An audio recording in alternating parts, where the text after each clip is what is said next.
Welcome to Fantasy Audiobook, Demon Slayer. Sign in from Mount Sagiri. Chapter 51. After the man finished speaking, the always calm Shinano River. Suddenly, a stormy sea broke out. The waves kept beating on the fishing boat, and every time it slapped, it would leave several cracks, which quickly penetrated into the cabin. Several operators couldn't stand still, and one accidentally fell to the ground. Immediately afterwards, an even more incredible scene happened. Those black waters flowing on the deck, when they saw someone alone, they bared their fangs like a hungry beast and pounced on them. Plop, plop, help, help, help me. The two innocent operators had no power to fight back, and were dragged into the Shinano River by force, where they became sacrifices to the river god. Seeing this picture, no matter how calm Otani Masao was, he couldn't sit still.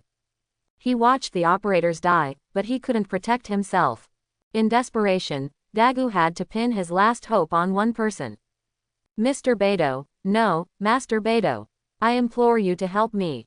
Hearing Otani's plea for help, Beidou remained motionless, but Rengoku Kyujiro was anxious. He wants to save people, but there is no order from Beidou. Kyujiro didn't dare to make a move. Seeing the situation getting worse, Otani Jungshang was disheartened, and suddenly raised his firecracker. He pulled the bolt, loaded the gun, and fought back.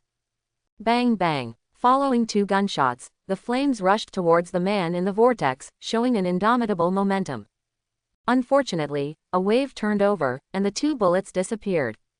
Ridiculous, do you think you can hurt me? How stupid. The man laughed strangely, and everyone realized that his lower body had merged with the Shinano River.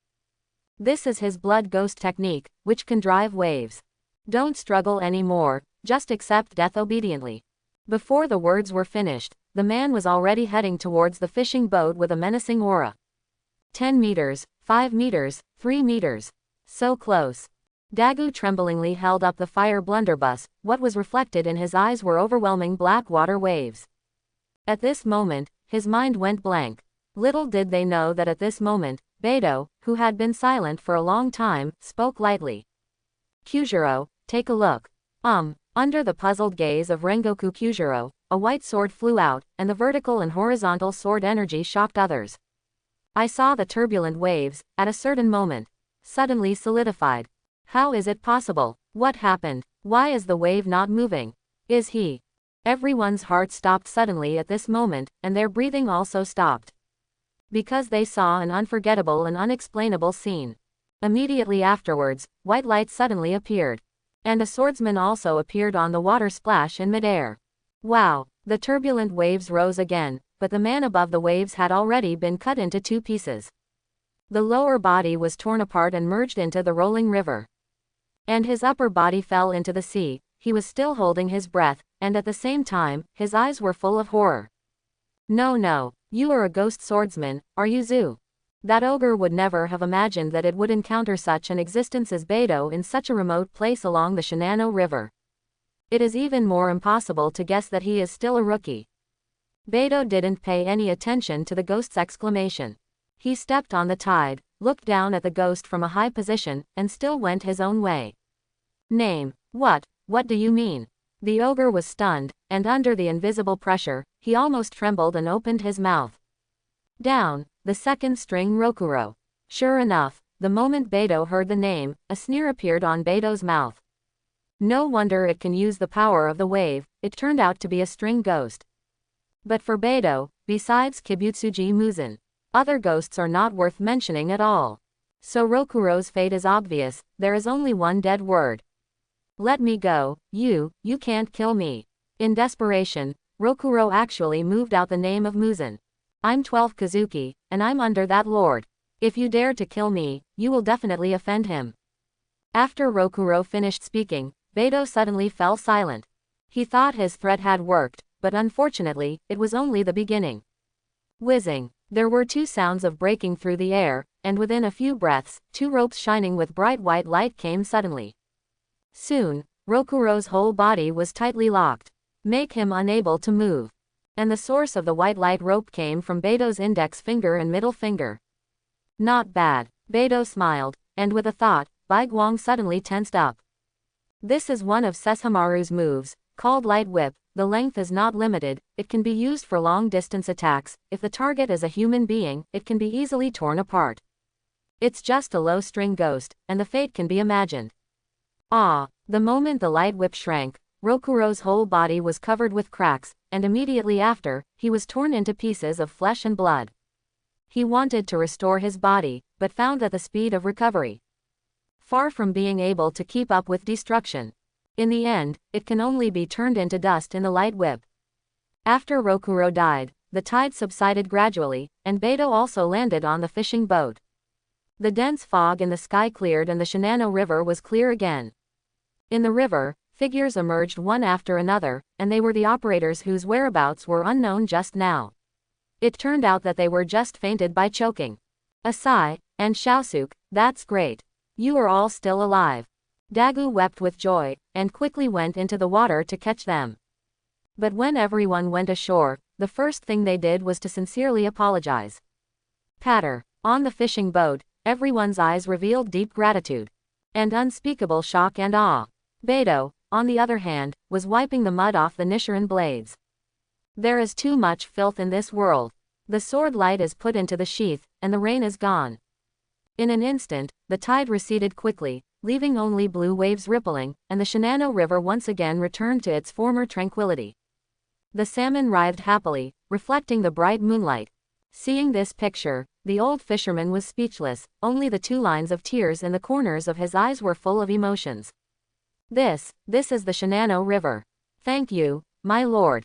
He respectfully bowed to Beidou again and again, his eyes full of piety. As if to the old fisherman, the person in front of him. It is the god who guards the water and soil of this side. Looking at those unkempt government officials, they all drooped their heads and dared not speak any more. Mr. Beidou, thank you. Hearing Masao Otani's voice of thanks, Beidou smiled slightly. From the beginning to the end, he did not refute anything, but subdued these mortal beings with his actions and strength. With Beidou's mind moving, the light whip in his hand disappeared quietly. After mastering this move, he can easily restrain the enemy's actions, and if combined with a super strong sense of smell, he can even have a tracking effect. Village chief, should we go back? Hearing Beidou's reminder, the old fisherman Xiao Jippei nodded and agreed, yes, my lord. Masao Otani also nodded, and ordered the operators to return immediately. Before leaving, they threw Kondo's arms back into the Shinano River and performed a simple farewell ceremony. It's just that everyone knows that Kondo's death is not just bad luck and downright stupid. If he didn't provoke Beidou, maybe he could save his life. Soon, the fishing boat docked at the shore, and everyone disembarked one after another. As soon as they saw the old fisherman return, the villagers immediately surrounded him eagerly. Village chief, where are the monsters? It's good to be back, it's good to be back. My lords must have cured the monsters. Thank you, sirs. After all, a group of villagers thanked in unison, the words were full of gratitude. From their point of view, a government agent must have killed Rokuro. Unexpectedly, facing everyone's gaze, Otani Masao and his subordinates looked at each other in blank dismay, and quickly shook their heads to refuse, for fear of misunderstanding. In the end, it was the old fisherman who resolved the embarrassment. Cough cough. Everyone guessed wrong. The real hero is this lord.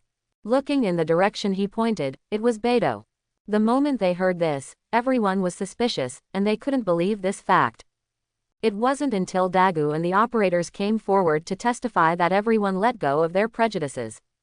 Immediately afterwards, one after another, the villagers knelt down, just like the old fisherman did just now, folded their hands devoutly and kowtowed. Thank you for your rescue, my lord, may your luck be prosperous. I hope the Lord will forgive us for our ignorance. There are 2 emotions of shame and gratitude written on their faces. Seeing this scene, Rengoku Kyujiro clenched his fists excitedly, yearning flashed in his eyes. Looking at Beidou's thin back, he secretly expected. In the future, I must become a person like Mr. Beidou. A man should be like this. The next morning, the 2 returned to the headquarters slowly.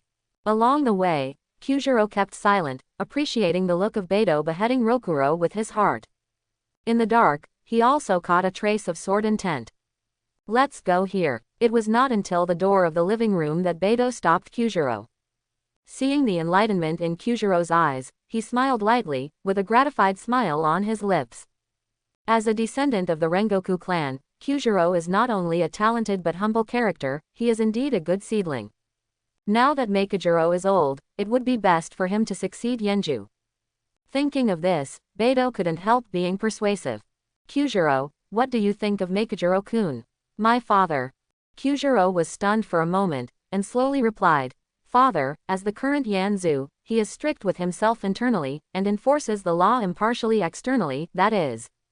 What is it? Beidou narrowed his eyes. Seeing Kyujiro smile bitterly, he said awkwardly, It's a bit stricter for me and Senjuro, but it's a good thing. He hurriedly explained, for fear that Beidou might misunderstand something. However, Beidou laughed it off and raised questions again. So, are you interested in taking his place? In other words, he can replace it. As soon as these words came out, Rengoku Kyujiro suddenly froze, and his smile gradually froze. He frowned and fell into deep thought. Beidou knew it well, and didn't remind him anymore, but patted him on the shoulder in the tone of an elder. After you go back, continue to practice, next time we meet. I hope you can improve. Yes, Kyujiro nodded firmly, and left the room. From his thoughtful back, it is enough to see that Beidou's words planted a seed in his heart. Presumably, Rengoku Shinjiro is also happy to see his growth. Makijiro-kun, you owe me another shochu. Beidou said to himself, pushed the door open and entered. At this time, there are only 2 days left before the weekend's pillar position advancement battle. After returning from the Shinano River, Beidou never left the house. It's like eating and sleeping. Forgot all. He sat cross-legged in the room quietly, maintaining a meditative state, absorbing the demon power in his body bit by bit. In the past few days, Beidou has killed more than a dozen ogres, big and small, and has been accumulating the monster power he gained. It was not until today that he finally had the opportunity to digest this power. In addition, Beidou also repeatedly practiced the 2 moves of Kenglongpo and Light Whip in his mind to deepen his understanding and penetration, so that he can continue to develop templates and better accept the power of Sesshomaru. But today, someone disturbed his peace. Da. There was a cautious knock on the door, and just by the strength, you knew it was a girl. As Beidou expected, immature voices came one after another. Excuse me, is Mr. Beidou here? Please come in. With Beidou's consent, the people outside the door dared to open the door and stepped into the living room. Isn't that light and small figure exactly Kocho Shinobu? Finding that Beidou was resting with his eyes closed, Shinobu realized that he had interrupted his practice, and a faint blush flashed across his small face. In her twitchy little hands, she was also carrying a basket. Mr. Beidou, I'm really sorry, I didn't expect you to be practicing. It's okay, what's the matter? Beidou has always been straightforward, straight to the point with Kocho Shinobu. Aha, I saw Xiao Ren nod her head pretty, and put the basket by the table, which turned out to be a few lunch boxes. I don't know what you like to eat, so I made some bentos with my sister, hoping to suit your taste. Thank you for the last time. Yeah, Beidou nodded slightly, and glanced at the lunch box. He counted, at least a dozen. The so-called bento is actually a boxed meal, a common saying introduced to the island country during the Southern Song dynasty of China, and gradually evolved into a box dedicated to holding meals. In the bento prepared by the Kocho sisters, not only the most common rice balls, but also sashimi, tamagoyaki, fried chicken nuggets, all kinds of delicacies are enough to show their intentions. Moreover, Beidou had no intention of pursuing Kocho Shinobu. Sensing Beidou's questioning gaze, Shinobu took a deep breath and remembered Kocho Kanae's instructions before leaving. Be calm, be sure to be calm. In front of Mr. Beidou, you must not show your timidity. Mr. Beidou, there is something I want to ask you. Kocho Shinobu lowered his hands and said solemnly, I believe that with your meticulous observation ability, you must have noticed my physical condition. Because my wrist strength is too weak to decapitate the ogre, so I used poison to cooperate with the attack. That's why my sister has been worried about me. In fact, Beidou has heard about this incident. In the original plot, Kocho Shinobu is the only one among the 9 pillars who cannot directly kill ghosts due to her lack of strength, but she is good at making toxins to make up for the lack of strength. This was also evident in the battle in the northwest town. Kocho Shinobu visited today and brought up the matter. And why? Somehow, Beto's eyes lit up, and he had a decision in his heart. He roughly guessed Kanae's intentions and the purpose of Kocho Shinobu's trip. Sure enough, Kocho Shinobu's eyes were pleading. Since I came back last time, I have locked myself in the room and practiced the breath of flowers over and over again. In the end, I came to an unacceptable conclusion. Toxins are not suitable for this method of breathing. Sensing the disappointment in Xiaoren's eyes, Beidou smiled faintly and continued the next sentence for her. So, you want to create your own breathing method, like Uzui Tengen and Iguro Obanai, don't you? As soon as the words came out, Kocho Shinobu was suddenly stunned. In her big eyes, there was an unconcealable surprise. As if to say, Mr. Beidou, how did you know? Regarding Kocho Shinobu's doubts, Beidou has already grasped the wisdom. Don't be surprised, this result is not difficult to guess. Maybe you don't know it yet, but I discovered the abnormality in your body long before that. Compared to ordinary girls, you seem to be particularly petite and weak, so it is difficult for you to control Nichiren blades to fight, and you prefer poison to swordsmanship. Kocho Shinobu frowned slightly, and acknowledged Beidou's evaluation. She and Kanae were born in a family of pharmacists, and they have been fascinated by it since they were young. They naturally became interested in medicine and pharmacology, but they never thought that when they were fighting ghosts, the most used one turned out to be poison. Xiaoren, I support your decision, but there is one thing you need to understand. Mr. Beidou, please speak. Beidou smiled and said his suggestion. Now that you've decided to be original, stop focusing on how to attack and focus on speed. Give full play to the strengths of Shueyu and Huahu. Following Beidou's instruction, Kocho Shinobu's eyes lit up. At this moment, the problem that had puzzled her for a long time seemed to be solved easily. That's right, why even consider attacking? Compared with slashing, stabbing is easier to create wounds, which is suitable for the penetration of toxins. Gradually, Kocho Shinobu's little face turned red. She lowered her head excitedly. Thanks to Mr. Beidou for your pointers, I understand. Beidou narrowed his eyes, and said lightly, have you thought about the name of the new breathing method? Okay. Kocho Shinobu's eyes flashed determination, and his small hands clenched into fists. Since my sister is a flower, I am willing to share her worries for her, so I will call Breath of Worms. Mr. Beidou, then I'll go first. Thanks again. At sunset, Kocho Shinobu stood at the door of his room and bowed deeply. After deciding on the name of Breath of Worms, she had an in-depth exchange with Beidou before leaving slowly. Before leaving, Kocho Shinobu did not forget to express his gratitude and hoped to come to continue to ask for advice next time. And, of course, the promise of more delicious bentos. For Kocho Shinobu's studious and gratitude, Beidou did not refuse. One is for the face of Kocho Kanae, and the other is Kocho Shinobu's own efforts, so it is worth putting forward your own opinions. Soon, Sunday will come. After a few days, when Beidou stepped into the training ground again, it had changed from the stepson assessment to the advanced battle for the position of the pillar. The so-called advanced battle is to challenge all the current pillars under the condition of killing one Shashion ghost or 50 ordinary ghosts. The winner will be able to successfully become the next pillar. Even if you fail, you will still be eligible to participate in the next advanced battle. At the same time, on the Haoshan training ground, under the organization of Kocho Kanae, almost all members of the Demon Slayer team gathered here. As early as a week ago, they had learned that Beidou was going to challenge Zhu. For this matter, most of the team members expressed their support and yearning, thinking that the ghost-killing team really needs fresh blood to fill the vacancy in the post. But there are still very few people who have prejudices against this. Their prejudice is not that Beidou is not strong enough, on the contrary, it is precisely because of Beidou's talent that it brings out the failure of these old players. Many of them are over 25 years old, and they are only one step away from the pillar. However, if Beidou's advancement is successful, it means that in the next advancement battle, they will directly face this evildoer. The difficulty can be imagined. Fortunately, there were several pillars in the lineup, and no one dared to raise objections, so they had to hide their complaints in their hearts. At this moment, a cry came from the crowd. The Lord is here. Everyone followed the prestige, and they saw the rock pillar Himahima Kyume and the Yenju Rengoku Shinjiro not far away. With the support of the two, there was a thin young man in a white cloak who walked tremblingly. He is the current head of the ghost killing team, Ubuyashiki Kagaya. What is admirable is that even so, Ubuyashiki did not evade and retreat, but chose to watch the battle in person. Seeing Ubuyashiki coming, everyone stared with bated breath. Congratulations, my lord, you don't have to be so restrained, you can do whatever you want.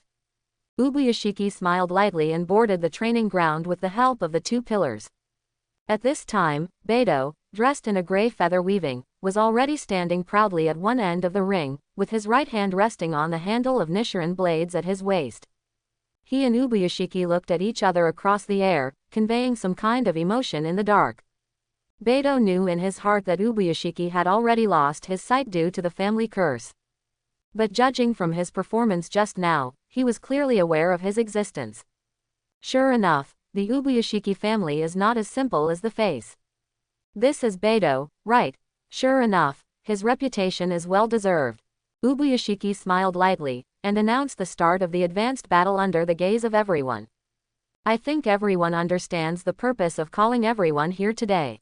Since the establishment of the ghost killing squad, I don't know how much effort and life I have devoted to the great cause of killing ghosts.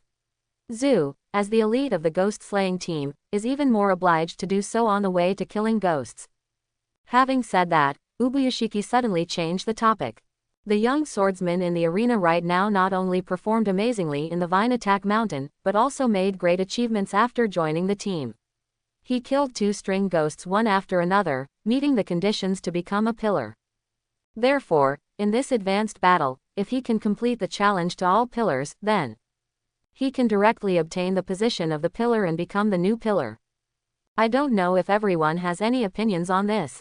As Ubuyashiki's voice fell, the seats on both sides looked at Beidou subconsciously. Iguro Obanai, Uzui Tengen, Kocho Kanae, and Rengoku Shinjiro, the eldest. They want to know, who will Beidou start with, or who will be attacked first? Beidou, please make your choice. Sensing Ubuyashiki's gentleness, Beidou nodded slightly, and glanced at the seat in front of him. Suddenly, his eyes settled on Uzui Tengen. No, it won't be me again. Yinju shivered subconsciously. The last time he was training was also in training.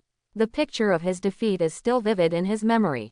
If it wasn't necessary to go through this process, he might not even participate in the advanced battle. After all, the shadow left by Beidou has not yet been resolved. And all the team members under the ring also swallowed a breath, waiting for Beidou's decision with wide eyes. Invisibly, the training field was silent, and the pressure suddenly doubled. Unexpectedly, at the next moment, the corner of Beidou's mouth rose slightly, and he looked towards the corner of the pillar. Miss Kocho, can I fight?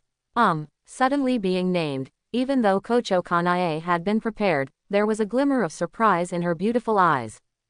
Because whether it's her or everyone here, everyone thought that Beidou would choose the sound column. After all, Beidou had already fought Uzui Tengen in the last Stepson test and won the duel without bloodshed. For a moment, there was silence in the arena. Observing Kanae's astonishment, Beidou smiled faintly. Miss Kocho, why not use the battle between you and me as the prelude to this advanced battle? What do you think? As soon as these words came out, everyone in the ghost killing team was in an uproar. Who doesn't know, Kocho Kanae, as the only woman in the movie, is deeply admired and favored by everyone, and it is not an exaggeration to say that she is a goddess-level figure. It can be heard that Beidou's tone has a hint of frivolity. It's obviously a challenge, but it's like dancing to a song together. Beidou, since you are so capable, why don't you directly challenge Master Yenju? Don't bully Master Wazu, I object. He is a man with a talent and a woman with a good looks. Is it your turn to object? The crowd in the audience was passionate, and some people were even urging Beidou to hit Makijiro directly. However, in the face of everyone's kindness, Beidou just laughed it off and didn't take it seriously. His clear eyes kept staring in a certain direction. Sensing Beidou's scorching gaze, Kanae blushed slightly, as if she had been seen through. On the other side, Ubuyashiki Kagaya coughed lightly after hearing everyone's discussion. I hope everyone will respect Beidou's choice. In that case, let Master Wazu be the first person to be challenged. As soon as Ubuyashiki spoke, even if there were still people who complained, he didn't dare to say anything. This is not only the authority of the master, but also everyone's belief in him. Beidou smiled, and saw that Kanae had already entered the ring, and smiled at him. Mr. Beidou, please. The two looked at each other silently, but there was a special affection in their eyes. Soon, the battle has begun. Kocho Kanae didn't say too much, he drew out his rapier neatly, and rushed towards Beidou with quick steps. Before that, she had compared herself with Beidou in private. The answer is simple: defeat. But as a style, even if Kanae knows that she will lose, she will never escape or refuse. Because she knew in her heart that even though most people in the ghost-killing squad recognized her, there were still a small number of old members. I feel that Kanae, the newly promoted column, has a lot of moisture. So today, Kanae wants to prove herself through fighting, not a vase. Sensing Kocho Kanae's fierce aura, Beidou narrowed his eyes. He slapped the scabbard violently, and the Nichiren blades flew out in response, laying horizontally in front of him. In the next second, Kanae's rapier blossomed brilliantly. The pink airflow lingered wantonly, and plum blossoms came into view. As if, it is a colorful state of fallen flowers. It is the breath of flowers, the shape of Wu, and the fruitless peony. Seeing this situation, Beidou nodded slightly. With Kocho Kanae's strength, he is indeed qualified to become a pillar. Unfortunately, her defeat is only a matter of time. Almost in an instant, Beidou also swung his knife lightly. Another sword press. Kanae, who was running, felt an invisible sense of oppression, and her figure suddenly slowed down. And the plum blossoms flying all over the sky also collapsed in an instant. But this is just the beginning. Beidou has already moved his figure before he knew it. Press the sword to clear the way, adding momentum. Whenever a flower falls, it turns into flying smoke before it touches Beidou. Facing Beidou, who was close at hand, Kanae clenched her silver teeth. Breath of flower 3 types Mikage Mei. She was forced to defend herself. At the same time, Kanae was secretly startled. She wanted to take advantage of her speed to last a few more rounds under Beidou's hands, but she didn't expect. Not even a breath. Water breath 1 shape water surface slash. Rustle. At any time, Beidou opened his mouth lightly, and the sword pressed down suddenly, turning into billowing waves and rushing towards him. It directly overthrew the defense formed by Mikage Mei. It hit Kanae. She didn't have time to dodge at all, so she could only watch the sword press close to her body. Then he fell and his back fell to the stage. Seeing this scene, all the team members stared blankly. Because they found that Beidou, who was serious, only needed 10 seconds to defeat Kanae. Especially the flowing movements, it seems to be. All of Kanae's actions have long been expected. In fact, a large part of Beidou's ability to judge her movements comes from Kocho Shinobu. Beidou has long been familiar with breath of flowers through the small town in the northwest. Seeing that Kocho Kanae was about to fall, suddenly, as soon as she stopped, her figure was suspended in midair. Kanae's beautiful eyes widened, and she raised her head to find a hand on her waist. Miss Kocho, offended. It was Beidou's faint smile that caught his eyes. Kocho Kanae was stunned for a moment, then quickly turned over and stood up, and said in a voice as thin as a mosquito, "Thank you." Seeing Master Waju's pretty face blushing and their intimate gestures, everyone's eyes widened. Even very few people's eyes turned red, and they beat their chests and feet. It's like falling out of love. Why, I also want to fight Master Wazu. Stop dreaming. Go to Beidou if you have the ability. No, I want to live a few more days. However, no one noticed that there was a petite figure in the crowd. She looked into the eyes of the ring, a little dazed. Mr. Beidou and sister. Everyone didn't notice the loss of Kocho Shinobu in the corner. Their focus is on the ring. It seems that Beidou sees the opportunity. From the astonishment of the demon-killing team and the change in the atmosphere on the field, Ubuyashiki Kagaya probably guessed the result. At the same time, even he, who has always been calm, couldn't help being moved. Because from the beginning to the end, the battle lasted only a dozen seconds.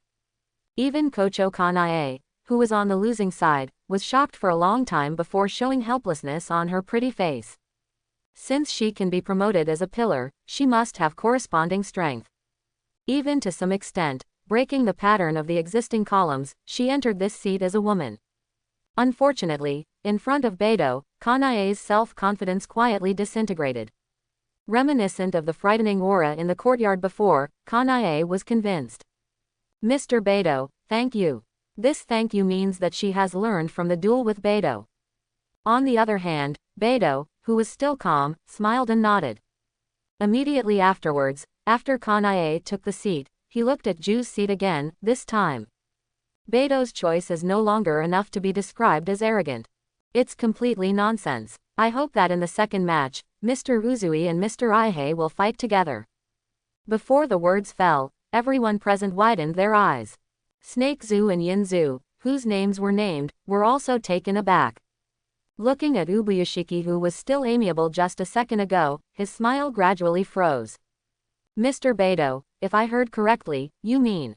Looking at Ubuyashiki's surprised expression, Beidou nodded and repeated the request. My opponents are Uzui and Ihei. At this moment, everyone was stunned, followed by a thunderous discussion. Isn't this too bold? It's not so much boldness as it is reckless. Could it be that Beidou really has confidence, or is it just for grandstanding? How can anyone challenge the two pillars at the same time? Even if Beidou had created too many miracles in the past 2 weeks, no one would believe it when he heard such an unreasonable request. Even Kano Kusakami, who has always claimed to be a supporter of Beidou, twitched at the corner of his mouth. Master Beidou, are you sure you want to do this?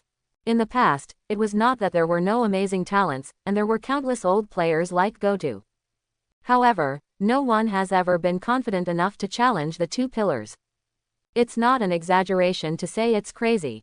Facing everyone's questioning eyes, Beidou remained motionless, with the stern sword pressing around him. Rules and records, isn't it just for breaking? After a long silence, Ubuyashiki Kagaya smiled and said, Beidou-kun, compared to the decision you have made now, it is reasonable to challenge Kanae. The corner of Beidou's mouth slightly raised. Is this not possible? Ubuyashiki narrowed his eyes, neither negating nor affirming. In the past history of the Ghost Killing Squad, there has never been such a thing, but compared to my personal thoughts, the opinions of the two pillars are more important. What do you think? What he meant was to let Uzui and Ihei decide. Sure enough, the short-tempered Uzui Tengen was the first to jump out. I have no objection. He is well aware of Beidou's strength, now that he has this opportunity. How could the sound column give up? Even if the victory is not fought by force, Beidou is willing to do so. In this regard, Iguro Obanai on the side also nodded. Second. It is good. Ubuyashiki nodded slightly, and then made a gesture of pressing down, and the training ground became much quieter. Mr. Beidou, I really want to know why you chose this way. Is there any special misunderstanding? Ubuyashiki's question is also the question of most people. They were thinking about whether the last time Yinju chose Beidou as his stepson, it made a bridge between the two. Unexpectedly, Beidou shook his head, and said straight to the point, to be honest, I don't want to waste too much time. This sentence is far more hurtful than misunderstandings and grievances. It's clearly arrogant arrogance. Uzui Tengen let out a deep cold snort, and Iguro Obanai couldn't help frowning slightly, eager to prove something through the battle.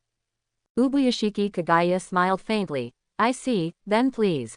Mr. Beidou, please wait till the end. Hearing Ubuyashiki's reminder, Snake Zhu and Yin Zhu looked at each other, but Beidou turned a deaf ear. Beidou, this time I won't lose to you again. Seeing that Uzui Tengen stepped into the ring first, he quickly drew out his double knives. He still remembers the last failure. The members of the ghost-killing team in the audience were also aggrieved, and consciously took the stand of Yinju. Master Yinju, you must work hard. Defeat this arrogant guy and let him know what it means to be tall. With Lord Snake Zhu here this time, I will definitely not lose. In this regard, Beidou didn't say too much, and directly sacrificed Nichiren blades. In an instant, the scorching breath spread all over the training ground, and the strong oppressive force immediately blocked everyone's mouths. On the other hand, at the seat of the pillar, Rengoku Shinjiro's eyes lit up. Battle, start. Before the words fell, Uzui Tengen disappeared again, and it was the same tactic. Beidou, Try this. Uzui Tengen's heroic laughter came from the ear, and the next moment, a sudden change occurred. In midair, the figure of Yinju reappeared, and the signature double sabers approached Beidou. Boom! The black iron-colored Nichiren blades in his hand burst into dazzling flames, and afterward, billows of smoke rose from the ring, completely obscuring Uzui Tengen's figure. This effect is exactly what he did last time. Breath of sound one-shape boom. It seems that Uzui Tengen intends to use the form of blasting as the prelude to this battle. Looking at Beidou on the defensive side, there was no hesitation. Although he uttered bold words and made a choice of 1 against 2, no matter how he said it. For Beidou, this is an unknown competition. What's more, he never takes it lightly. The lion fights the rabbit with all his strength. Buzz! As the Nichiren blades twirled in his palm, the sword light was messy, and quickly tore a hole in the thick smoke. Even the flames from the explosion were completely absorbed by Nichiren blades. Seeing this situation, Uzui Tengen was startled, but fortunately he was prepared. After all, Beidou gave him too many surprises in the last duel. The sound column held his breath, broke through the maze set by the thick smoke, and was only 1 step away from Beidou. This time, the explosion effect he chose was more powerful. The amount of gunpowder used could even cause half of the ring to collapse in an instant, and Beidou would inevitably be hit. This is the overturned nest with no eggs left. Sure enough, as Uzui Tengen expected, the aftermath of the explosion dispersed the sword light, and gradually, the arena also collapsed in steps. Seeing this shocking scene, everyone in the audience was amazed, shouting while stepping back. Master Yinju really lived up to expectations. Let me just say, the last time Mr. Uzui lost, it must be because Beidou is a newcomer, so he gave face. Using explosions to destroy the defense, coupled with Lord Snake Ju's winding attack, Beidou is in danger. The crowd in the audience was passionate, and the battle on the stage was also in full swing. As they said, the quick-witted Iguro Obanai did indeed attack at this moment. Rustle! The sound of his light footsteps caught his ears, and then he rushed to the center of the thick fog. This miraculous speed, as well as the skillful way of attacking. It was indeed the same as his breathing method, like a poisonous snake lurking in the dark. At this time, Beidou was completely trapped in the thick smoke. But even so, Iguro Obanai was not sloppy at all, and stabbed the flickering black shadow with precision. Breath of the snake one shape. Subtlety. I saw the snake pillar turning itself counterclockwise, and swung a curved slash. Similar to the flower breath used by Kocho Kanae, the serpent's breath of serpent pillar is also derived from the breath of water. The essence is to pay attention to speed and flexibility. In the hands of Iguro Obanai, no matter what kind of weapon is used, the knife path can be bent like a snake and overcome various obstacles. This is the essence of snake call. Look, Lord Yihei has finally appeared. Will he win? Wait, Beidou seems to be. When the battle was in full swing, Beidou, who was trapped, suddenly twitched the Nichiren blades at his waist. A clank broke the silence. In an instant, the thick smoke that surrounded him for a long time was fleeting, and the ring was restored to clarity. This is just his sword posture. That's all. What was even more unexpected to everyone was that this sword movement that broke through all the obstacles seemed not to be the whole of Beidou's strength. For him, this is just the beginning of the battle. Breathing of water shape of situation. Hit the tide. An indifferent voice came from Beidou's mouth. But when it reached the ears of Iguro Obanai, it was tantamount to the explosion of thunder, causing unpredictable roars. Wow! In just a few breaths, Beidou's feet were off the ground. The two have been at close quarters. It is also the way to overcome rigidity with softness, but in comparison, the snake column, which has always been known for its winding and rugged, has become rigid. And the air wave from the Nichiren blades in Beidou's hand. However, it seemed to wrap his fingers softly, entangled his curved snake-shaped double-sided blade, and couldn't move for an instant. Not good. Iguro Obanai frowned, unable to bear the panic in his heart.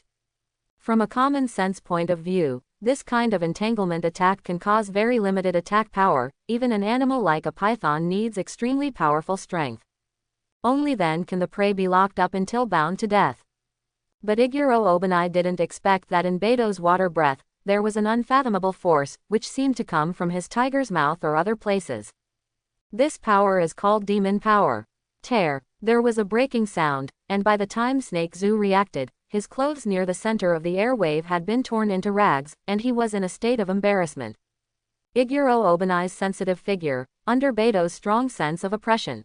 It's like a headless fly losing its size. No, absolutely can't lose. Tengen. Following Iguro Obanai's soft call, tall figures followed one after another. What's wrong with Iguro? Do you still think I'm too weak now? Hearing Uzui Tengen's ridicule, Shiju's face changed slightly. Beto is much more difficult than he imagined. Soon, the pressure on Iguro Obanai was relieved with the addition of Uzui Tengen. He no longer confronted Beto single-handedly, but under the smokescreen created by the sound column. Waiting in the wings. Want to consume me. After sensing the other party's motives, Beto smiled faintly, his emotions barely fluctuating. After all, two wolves want to wrestle with a lion. Not even close. Then go ahead. Feeling that everyone was staring at him, Uzui Tengen bit the root hard, with mixed feelings in his heart. Last time, he also lost the battle in this kind of atmosphere. Because of this he was still in the small black room for a long time. Unexpectedly, just a few days later, he bumped into the evil star Beto again. Just this time, will the result be different? Beto, I hope you are still so lucky. Before the words were finished, Uzui Tengen was already frowning, and the two ferocious machetes blew a strong wind, and the thick smoke once again filled the entire arena, breaking the peaceful. It was the sound of explosions one after another. Soon, the old players who were familiar with the sound column immediately recognized his moves. This is Breath of Sound Wuzisha Chorus of Chords. As we all know, each breathing method consists of multiple moves, and in most cases, the power also increases with the order. The Wu-Ji type released by the sound column now is a perfect presentation achieved by combining the first four types. Even more than that, the biggest feature of Mingshuan Chorus is that it charges forward while rotating the two knives at high speed, and each rotation is accompanied by an explosion. By doing this, Uzui Tengen is forcing Beto to abolish his martial arts. Make it defend with a knife to resist the aftermath of the explosion. Otherwise, the degree of damage suffered by Beto in the center of the battlefield will be unpredictable. Seeing this situation, Iguro Obanai also showed his blade. He followed Uzui Tengen, corrugated Nichiren blades, also exuding strange brilliance. Two hungry wolves pounced on the unmoving lion. Unexpectedly, in the next second, when the sound of the explosion was close at hand, Beto suddenly stabbed the Nichiren blades into the ground. Soon, billowing smoke enveloped Beto. His figure also gradually disappeared from sight. At this moment, everyone was staring at the battlefield with bated breath, expecting a result they wanted. Is it the sound snake twin pillars that overwhelm Beto?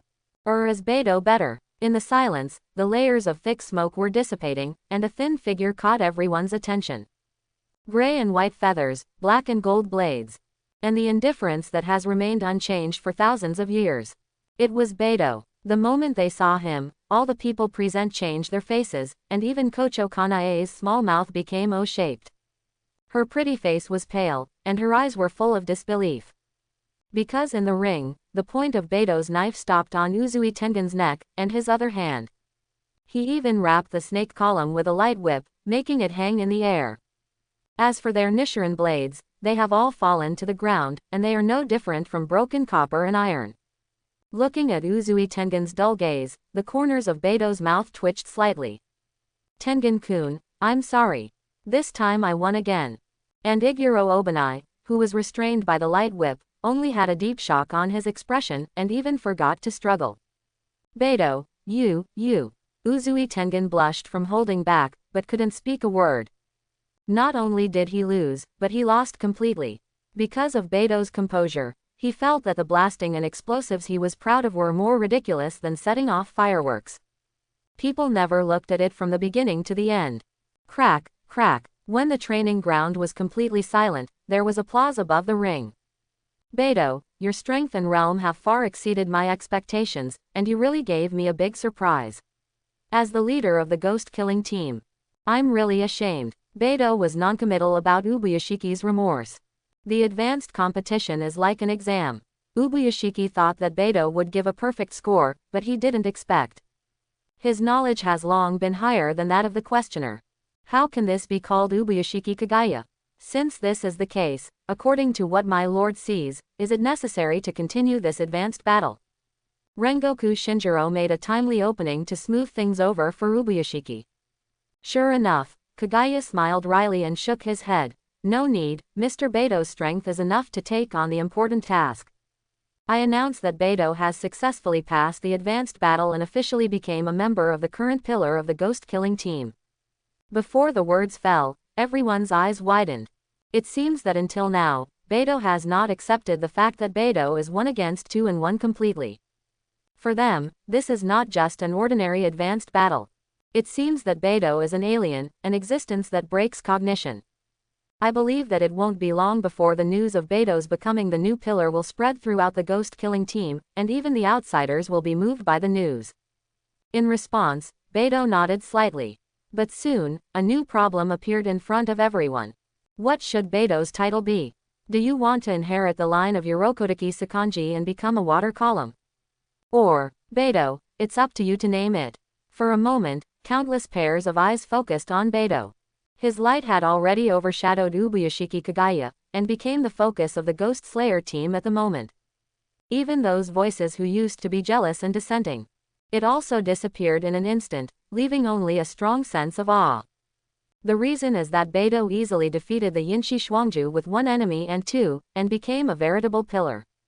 And now, is his personal coronation ceremony. Sensing Ubuyashiki Kagaya's gentle gaze, Beto nodded slightly and retracted the Nichiren blades into their sheaths. There was a faint smile on the corner of his mouth. Then, let's nominate as a demon. Demon. As soon as these words came out, the training ground was silent, and most people showed doubts and looked at Beto dully.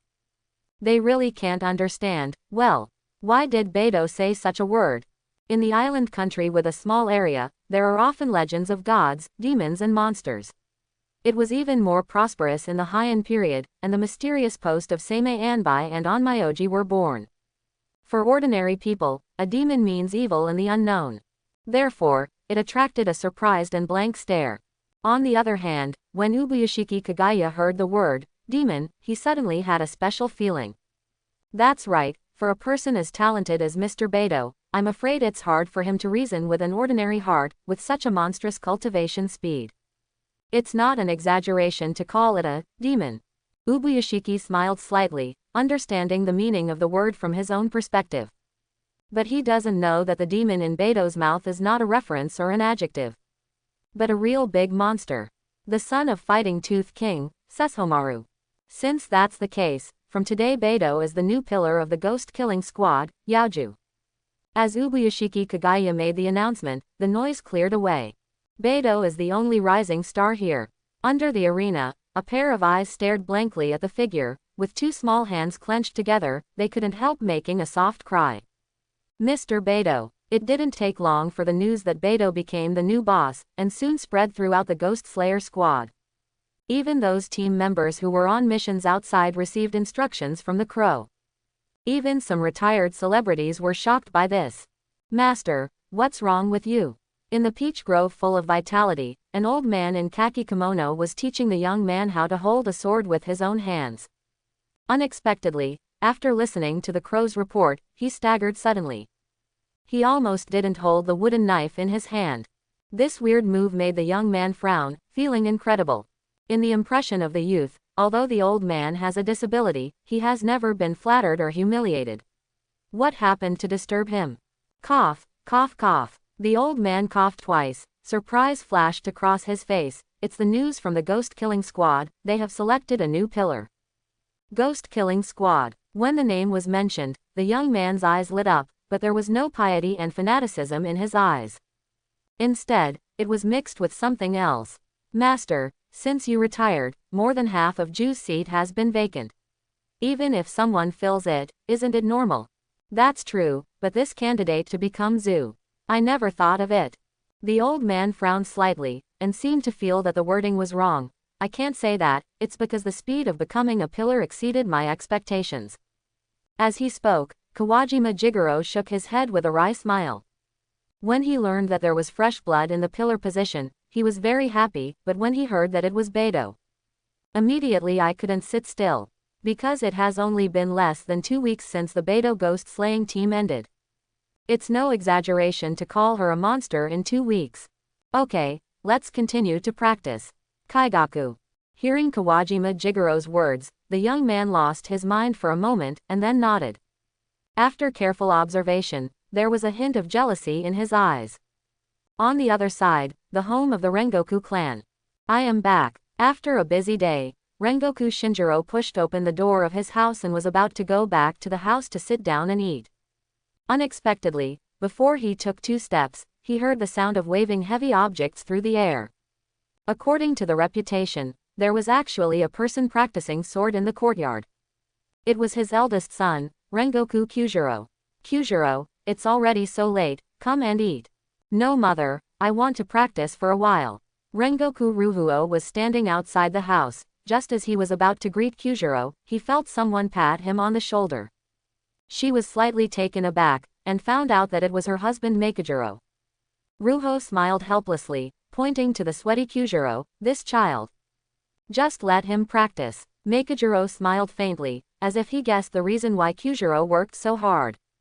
Sure enough, Beidou, who was the same age, became Zu. Self-esteem and a sense of victory have prompted his progress. That night, the hearts of the Ghost Slayer squad were in a state of flux, and discussions in the streets and alleys were more intense than ever. There is only one topic. That is Beidou. A few days passed, and the matter of the demon pillar gradually settled down, and everyone accepted this indisputable fact. On Chie Mountain, the sound of fighting could be heard vaguely. Rustle. The sound of rustling footsteps sounded one after another, as if someone was moving fast, and it was difficult to recognize the true face. The only thing that is certain is her slender figure. It was enough to see that it was a young woman. Call. Her movements are tricky and clever, like a swift little rabbit, constantly walking through the grass. Her attack route is unpredictable. After lurking for a long time, finally, at a certain moment, she moved the rapier. Breath of insects, dance of bee teeth, true drag. With the woman's soft cry, the rapier turned out blossoming sword flowers, forming a beautiful scene. But behind this scene, there is a bit of cold light and murderous intent. Ding ding. The next moment, just as the rapier was about to hit, a fiery flame appeared out of nowhere, making her froze, and couldn't help but take a step back. When the woman came back to her senses, the tip of the sword was already in front of her eyes. Why give up halfway? Because, you're scared. After all, the young man took back the Nichiren blades, and the pressure gradually faded away, and the girl let out a long sigh of relief. Immediately afterwards, a look of shame appeared on her little face. Master Yao Zu, I'm really sorry. I wasted your time again. The girl bowed her head, and it could be seen that she felt guilty for failing, and the sword in her hand was a little unsteady. There is no doubt that she is Kocho Shinobu. And the young man who opposed it was Beidou, who became the demon pillar. At this time, Beidou had already put on a brand new black Baiyu weave, and his whole person looked more solemn and solemn, revealing a kind of domineering faintly. Along with the Nichiren blades sheath around his waist, it is also engraved with golden patterns. However, when facing Kocho Shinobu's explanation, Beidou smiled lightly. I don't like that title. What? Xiao Ren was stunned, and after a while, his small face turned red, and his movements were also awkward. Then I'll call you Mr. Beidou. For some reason, when talking to Beidou, Kocho Shinobu always felt a little unconfident and couldn't look him in the eyes. Mr. Beidou, then Xiao Ren, I have already pointed out the problem for you. Beidou didn't go into too much detail, but hit the point straight. If you don't even believe in the sword in your hand, how can you make others believe in you? If you were facing a ghost just now, maybe now. You have disappeared. As soon as these words came out, the atmosphere that was still warm and breezy just a second ago suddenly became oppressive. Kocho Shinobu knew in his heart, just as Beidou said, the rapier was almost going to hit him, but he retreated at the critical moment. It really shouldn't be. I see, Mr. Beidou. That. After a battle between heaven and man, Kocho Shinobu mustered up the courage to say, do you think there is still room for improvement in the breath of insects? Before he finished speaking, Kocho Shinobu finally raised his head. Looking up at those clear eyes, Xiao Ren's beautiful eyes froze, and her breathing couldn't help but quicken. Even she didn't realize that her pretty face was extremely hot. Under Kocho Shinobu's expectant gaze, Beidou smiled with relief and shook his head. Great, thank you Mr. Beidou. Kocho Shinobu thanked and bowed again. Compared with when she was fighting with ghosts, she is more like a vitality girl now. Beidou smiled and waved his hand. Go ahead. Yes. After ordering Kocho Shinobu to practice on his own, Beidou left the open space and wandered on Mount Chino. The reason why he chose this place was that apart from the barrenness and silence, there is also a special reason. Soon, Beidou's footsteps stopped under a withered tree. The broken branches and fallen leaves are like the wild grass all over the mountains and plains, almost lifeless at all. But Beidou frowned, smelling a special smell. In an instant, he suddenly opened his eyes. Because of this familiar taste, it is ogre. Could it be Wakuraba's death? No, the ghost blood on his body is far from so strong. Then who could it be? Beidou was talking to himself, roughly guessing what it was. It is stronger than the third of the bottom string, Wakuraba, and it can only be the top string of 12 Kazuki. In an instant, a smile appeared on the corner of Beidou's mouth. It seemed that he was being watched by someone. Ding, a new check-in task is released. The host is requested to go to Mount Koya to sign in within 3 days. After completing the task, you will receive system rewards. Hearing the system beep, Beidou narrowed his eyes slightly. Koya-san. It didn't take long for the days to be stable, and the tasks came one after another. It really made people unable to rest. But as long as he completes the task, he will unlock all his powers. Go one step further. Beidou smiled, and Kocho Shinobu's voice came to his ears. Mr. Beidou, someone is coming for you. It seems to be called Kakino Kwangjin. Kwang hearing Kocho Shinobu's call, Beidou nodded slightly and walked towards her with brisk steps. Sure enough, Kino Kwangjin, who always respected Beidou very much, was waiting there early. When seeing Beidou, he quickly raised his hand to say hello. But beside Kwangjin, there was a thin young man standing there in a daze. White hedgehog head, 3 long scars on the face, lean muscles under the thin clothes. At first glance, he looks like a brave and ruthless person. It is worth mentioning that upon noticing the arrival of Beidou, the eyes of the white-haired youth were faintly wary. Master Beidou, long time no see. Kwang Jin smiled, with a rather helpless face. I'm really sorry to disturb your practice. No problem. Beidou shook his head, didn't care about it at all, and turned to look at the person beside him. This is. Seeing Kakino Kwang approaching with a smug smile, he elbowed the young man and reminded him in a low voice. Shimi, this is Lord Yaoju, why don't you hurry up and salute? Unexpectedly, after hearing this, the white-haired young man was startled for a moment, and then showed a little disdain. Looking at his expression, it seems to be saying, just such a little boy, can he be a pillar? In fact, this is indeed the case. The young man is just 19 years old. In terms of age, he is a little older than Beidou. But no matter who knows the age limit, it is tantamount to nothingness in front of Beidou. Sorry, Lord Beidou. His name is Shinazugawa Sanemi, and he is a ghost hunter who wants to join the ghost-slaying team, because he said he would seek the strongest person as a teacher, so.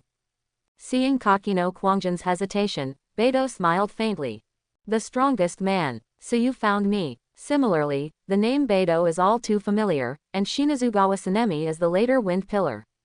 That is, the irritable old man in the original plot.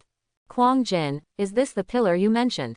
Looking at this look, it's obviously very weak. As expected by Beidou, with Shinazugawa Sanemi's irritable temper, he also speaks with guns and sticks. It is obvious that Beidou's name is not worthy of the name. Kwang Jin was stunned for a moment. Just as he was about to stop his wanton behavior, a rapier had already been picked up.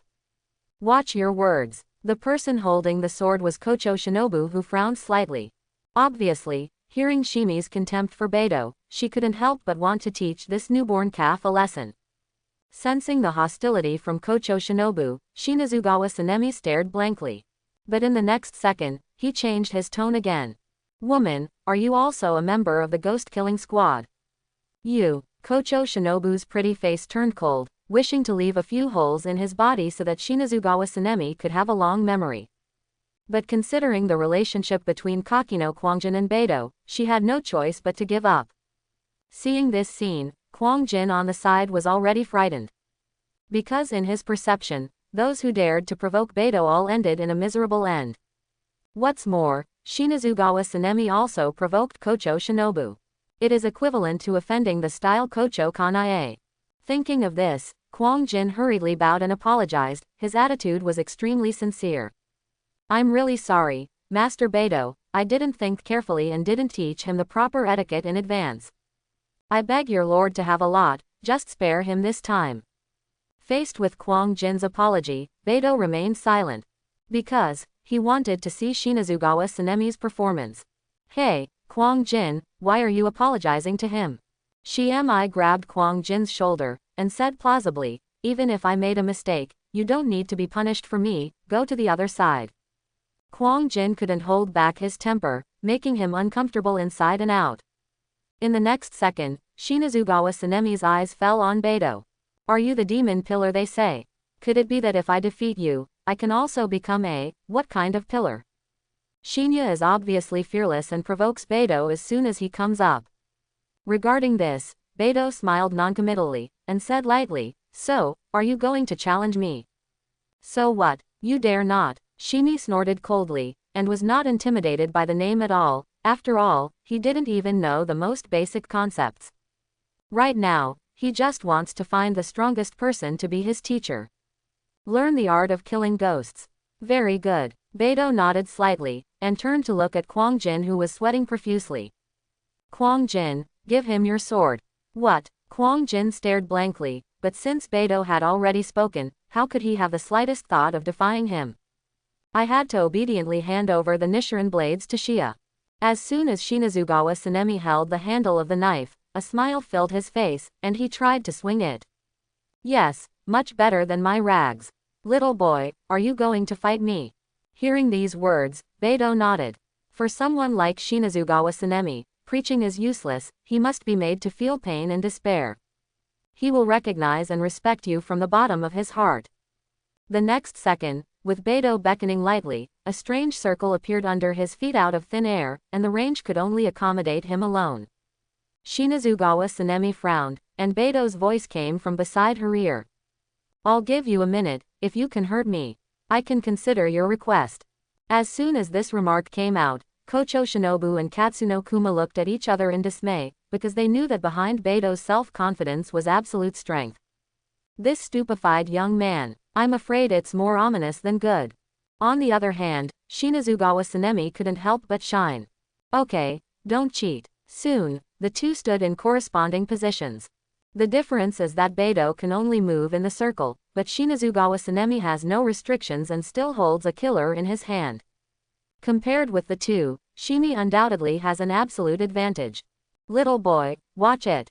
Before the words finished, Shimi charged towards Beidou with quick steps.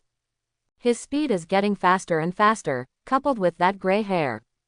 Like a hungry wolf running towards Beidou. Seeing this scene, Kocho Shinobu was startled. She never expected that Shinobu had something real. Especially when marching, don't forget to put on a defensive posture. Not as reckless as it seems. Did he pretend all the time? Wow, in an instant, Shimi was already approaching, and took advantage of the situation to chop down a knife. Beidou narrowed his eyes slightly, turned slightly to avoid his attack. Shimi froze for a moment, she didn't expect him to be so relaxed and comfortable at all. Immediately, he adjusted his mentality and launched attacks one after another, probing Beidou from a tricky angle. As you can imagine, none of the attacks were successful. The whole process was smooth, every dodge by Beidou was understatement, but just right. It seemed that he had already anticipated Shia's intentions, the so-called dodge. It's just a subconscious action. On the contrary, it was Shinazugawa Sanemi, who became more and more anxious as he fought more and more. He obviously followed the rules at the beginning, but now he has no rules at all. Impossible, impossible, why can't I hit you? Shinya clenched his teeth, forced himself to calm down, and stabbed Beidou at an extremely fast speed. The direction he was aiming at was exactly the heart of the right chest.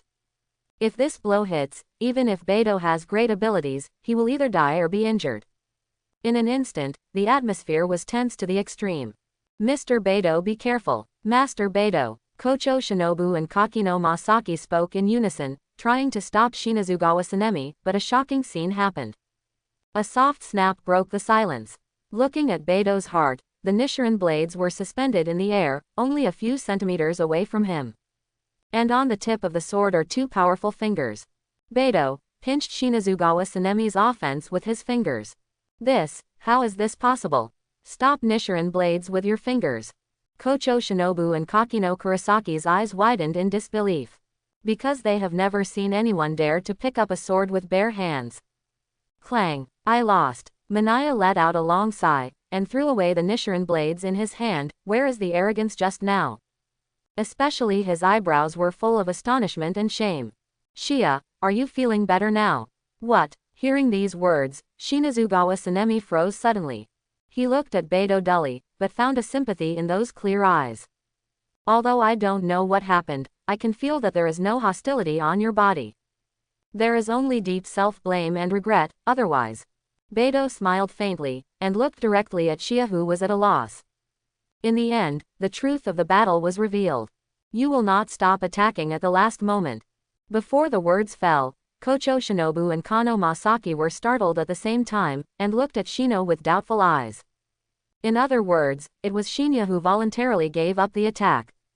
Didn't want to kill Beidou. I don't understand what you're talking about. Shimi shook her head, as if she was touched by something. Her eyes were bloodshot. If there's nothing else, I'll go first. Excuse me, Yao. Dotsu. In this regard, Beidou has already made up his mind. As he said, when Kwang Jin brought Shimi here, he felt a little strange. As expected, all of Shinazugawa Sanemi's provocations. They all want to force Beidou to show his strength. It's a pity that Beidou had a thorough insight into all his little thoughts from the very beginning. Now Shimi is exposed by Beidou, so naturally she can't stay any longer. Looking at the lonely back, Beidou nodded. Sometimes, confessing can solve problems better than concealing. Suddenly, Shimi froze. After a few seconds of silence, he said in a low tone, "Thank you, Master Beidou." Seeing Minami walking away, Kakino Kwangjin was at a loss, and has not reacted until now. Kocho Shinobu, on the other hand, sensed a change in mood. Kwangjin, take good care of him. This person. As if thinking of something, Beidou smiled. Not just a fool. What? Beidou ignored the dull Kwangjin, turned around, and began to guide Kocho Shinobu again. Of course, there are inevitably some bumps in this. Xiaoren, this action should be like this. The legs should also be a little harder. The most important thing about the breathing of insects is speed and explosive power. Kocho Shinobu nodded with half understanding, and couldn't help muttering. Mr. Beidou, I understand the truth. But why? I always feel that there is something wrong there. Beidou cleared his throat and blushed undetectably. Ahem, don't be distracted. Yes, Mr. Beidou. That afternoon, when Beidou and Kocho Shinobu returned to the headquarters. Sure enough, I received a message. A few days ago, ogre ghosts were found in the eastern part of Wakayama County. Unfortunately, several villagers were killed, and 3 ghost-slaying swordsmen also disappeared one after another. For the ghost-killing team, this should have been a very common thing. After all, fighting ghosts will inevitably lose. But the key point is that among the missing ghost swordsmen includes a trainer. You know, most of the trainers of the ghost-killing team have served as pillars before, and even at an advanced age, they are still skilled in breathing and swordsmanship. Therefore, the cannibals in Wakayama Prefecture are no small matter. Enough to get Ubuyashiki Kagaya's attention. And according to the information sent by the Crow, the last place where the trainer disappeared was the Buddhist holy place in the island country, Mount Koya. As Beidou expected, he was summoned by the Crow just as he stepped into the gate of the headquarters. Quack. Beidou, give the order now. Go to the courtyard immediately and hold a meeting of the pillars. Beidou's mind moved, and in an instant, he disappeared in place. Soon, his footsteps stopped outside the courtyard. Coincidentally, there was another Zhu who arrived at the same time as him. Mr. Beidou, good afternoon. At the entrance of the eye is a beautiful dimple like a flower, but unfortunately, there is a touch of intriguing sadness between the beauty's brows.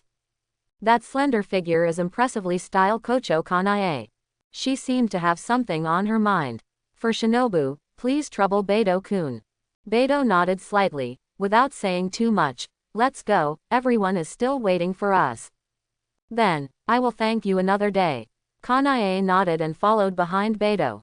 These days, she has seen Kocho Shinobu's progress, and guessed that it has something to do with Beidou. Kanae was very curious about this. Because in her impression, Kocho Shinobu has never worked so hard except for killing ghosts. What exactly did Beidou do? After a while, when the two entered the room, they found that there were already 3 people waiting in the courtyard, Uzui Tengen, Iguro Obanai, and Himehime Kume. I've seen you, my lords. Kanae nodded politely, and everyone returned their salutes. When seeing Beidou, it can be observed that the expressions of Yinzu and Snakezu are always a little unnatural. It seems that they still need to slowly adapt. Sorry guys, I'm late. The last to enter was Rengoku Shinjiro, looking dusty as he hurried into the courtyard. Beidou frowned slightly on Yenju's body. He sensed a residual scorching breath, as if he had just experienced a battle. Soon, Makijiro revealed the reason. It's that kid Kyujiro. He insisted on letting me train with him, so I wasted a little time. Makijiro smiled wryly, slightly dispelling the awkward atmosphere. Hearing this, Kanae also smiled lightly. Kyujiro-kun is working so hard, he must also want to relieve your worries as soon as possible. While everyone was talking, a weak voice came from inside the house. Everyone, how are you doing these days? I saw Ubuyashiki Kagaya, supported by a pair of white-haired loli, walking towards the crowd with a smile. The next moment, almost all the pillars half-kneeled to salute, except for 2 people. One is Rengoku Shinjiro, the other. It is Beidou. Seeing this scene, Uzui Tengen and Iguro Obanai were suddenly a little annoyed, which obviously did not comply with the rules. Rengoku Shinjiro has made great achievements in battle, and his qualifications are also higher than Ubuyashiki, but where does Beidou get his confidence? In the ghost-slaying squad, the master is the supreme officer, and everyone must submit to him, but Beidou still stands. Didn't even call out, Lord. This is clearly not taking Ubuyashiki seriously. But Yinshi Shuangju has nothing to do with Beidou, and can only watch him do his own thing. Feeling the smell of gunpowder in the air, Ubuyashiki smiled gently. You don't have to be so cautious, just feel free. Yes. After hearing these words, everyone got up one after another. Ubuyashiki Kagaya nodded slightly, didn't waste any time, and said straight to the point. I think everyone has heard about Mr. Sakamoto. A few days ago, after Mr. Sakamoto learned that ogres appeared in Koyasan area, he took 2 disciples to investigate, but he never returned. Before Mr. Sakamoto retired, he was one of the 9 pillars of Wind Pillar. He once fought 2 Shashion ghosts without losing the wind, and finally retreated unscathed. He deserves our respect. But now, he and his disciples have disappeared because of ogres, so. Ubuyashiki paused, and his brows became solemn. This task may be very difficult. Before the words fell, someone immediately responded. My lord, I am willing to go and investigate the gorgeousness. It was Uzui Tengen who spoke, as if to prove himself, he was the first to raise his hand. The rest of the pillars did not open their mouths, but their eyes were also shining with longing. It would be their honor if they could kill a Shashion ghost. Only Rengoku Shinjiro frowned and didn't speak for a long time, because he thought of a possibility. Even Takeshi Sakamoto, who was once a pillar, has lost track. Could it be the winding in 12 Kazuki? Everyone, don't panic, I have actually made a decision about the candidate for this mission. After all, Ubuyashiki's gaze rested on the 2 of them. Beidou-kun, Kanae, can the 2 of you carry out this mission? As soon as these words came out, all eyes focused on the 2 of them. Chapter 64. Me, and Mr. Beidou. Before the words finished, Kocho Kanae frowned. It's not that she has any opinions, but it feels a little weird, because regardless of age or experience, everyone here is far better than me.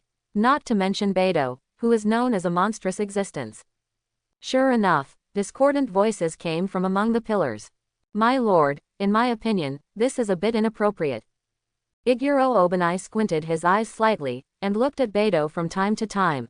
Mr. Beidou's strength is indeed beyond doubt, but he has not been in the team for a long time, and he lacks experience in dealing with problems, and Ms. Kanae.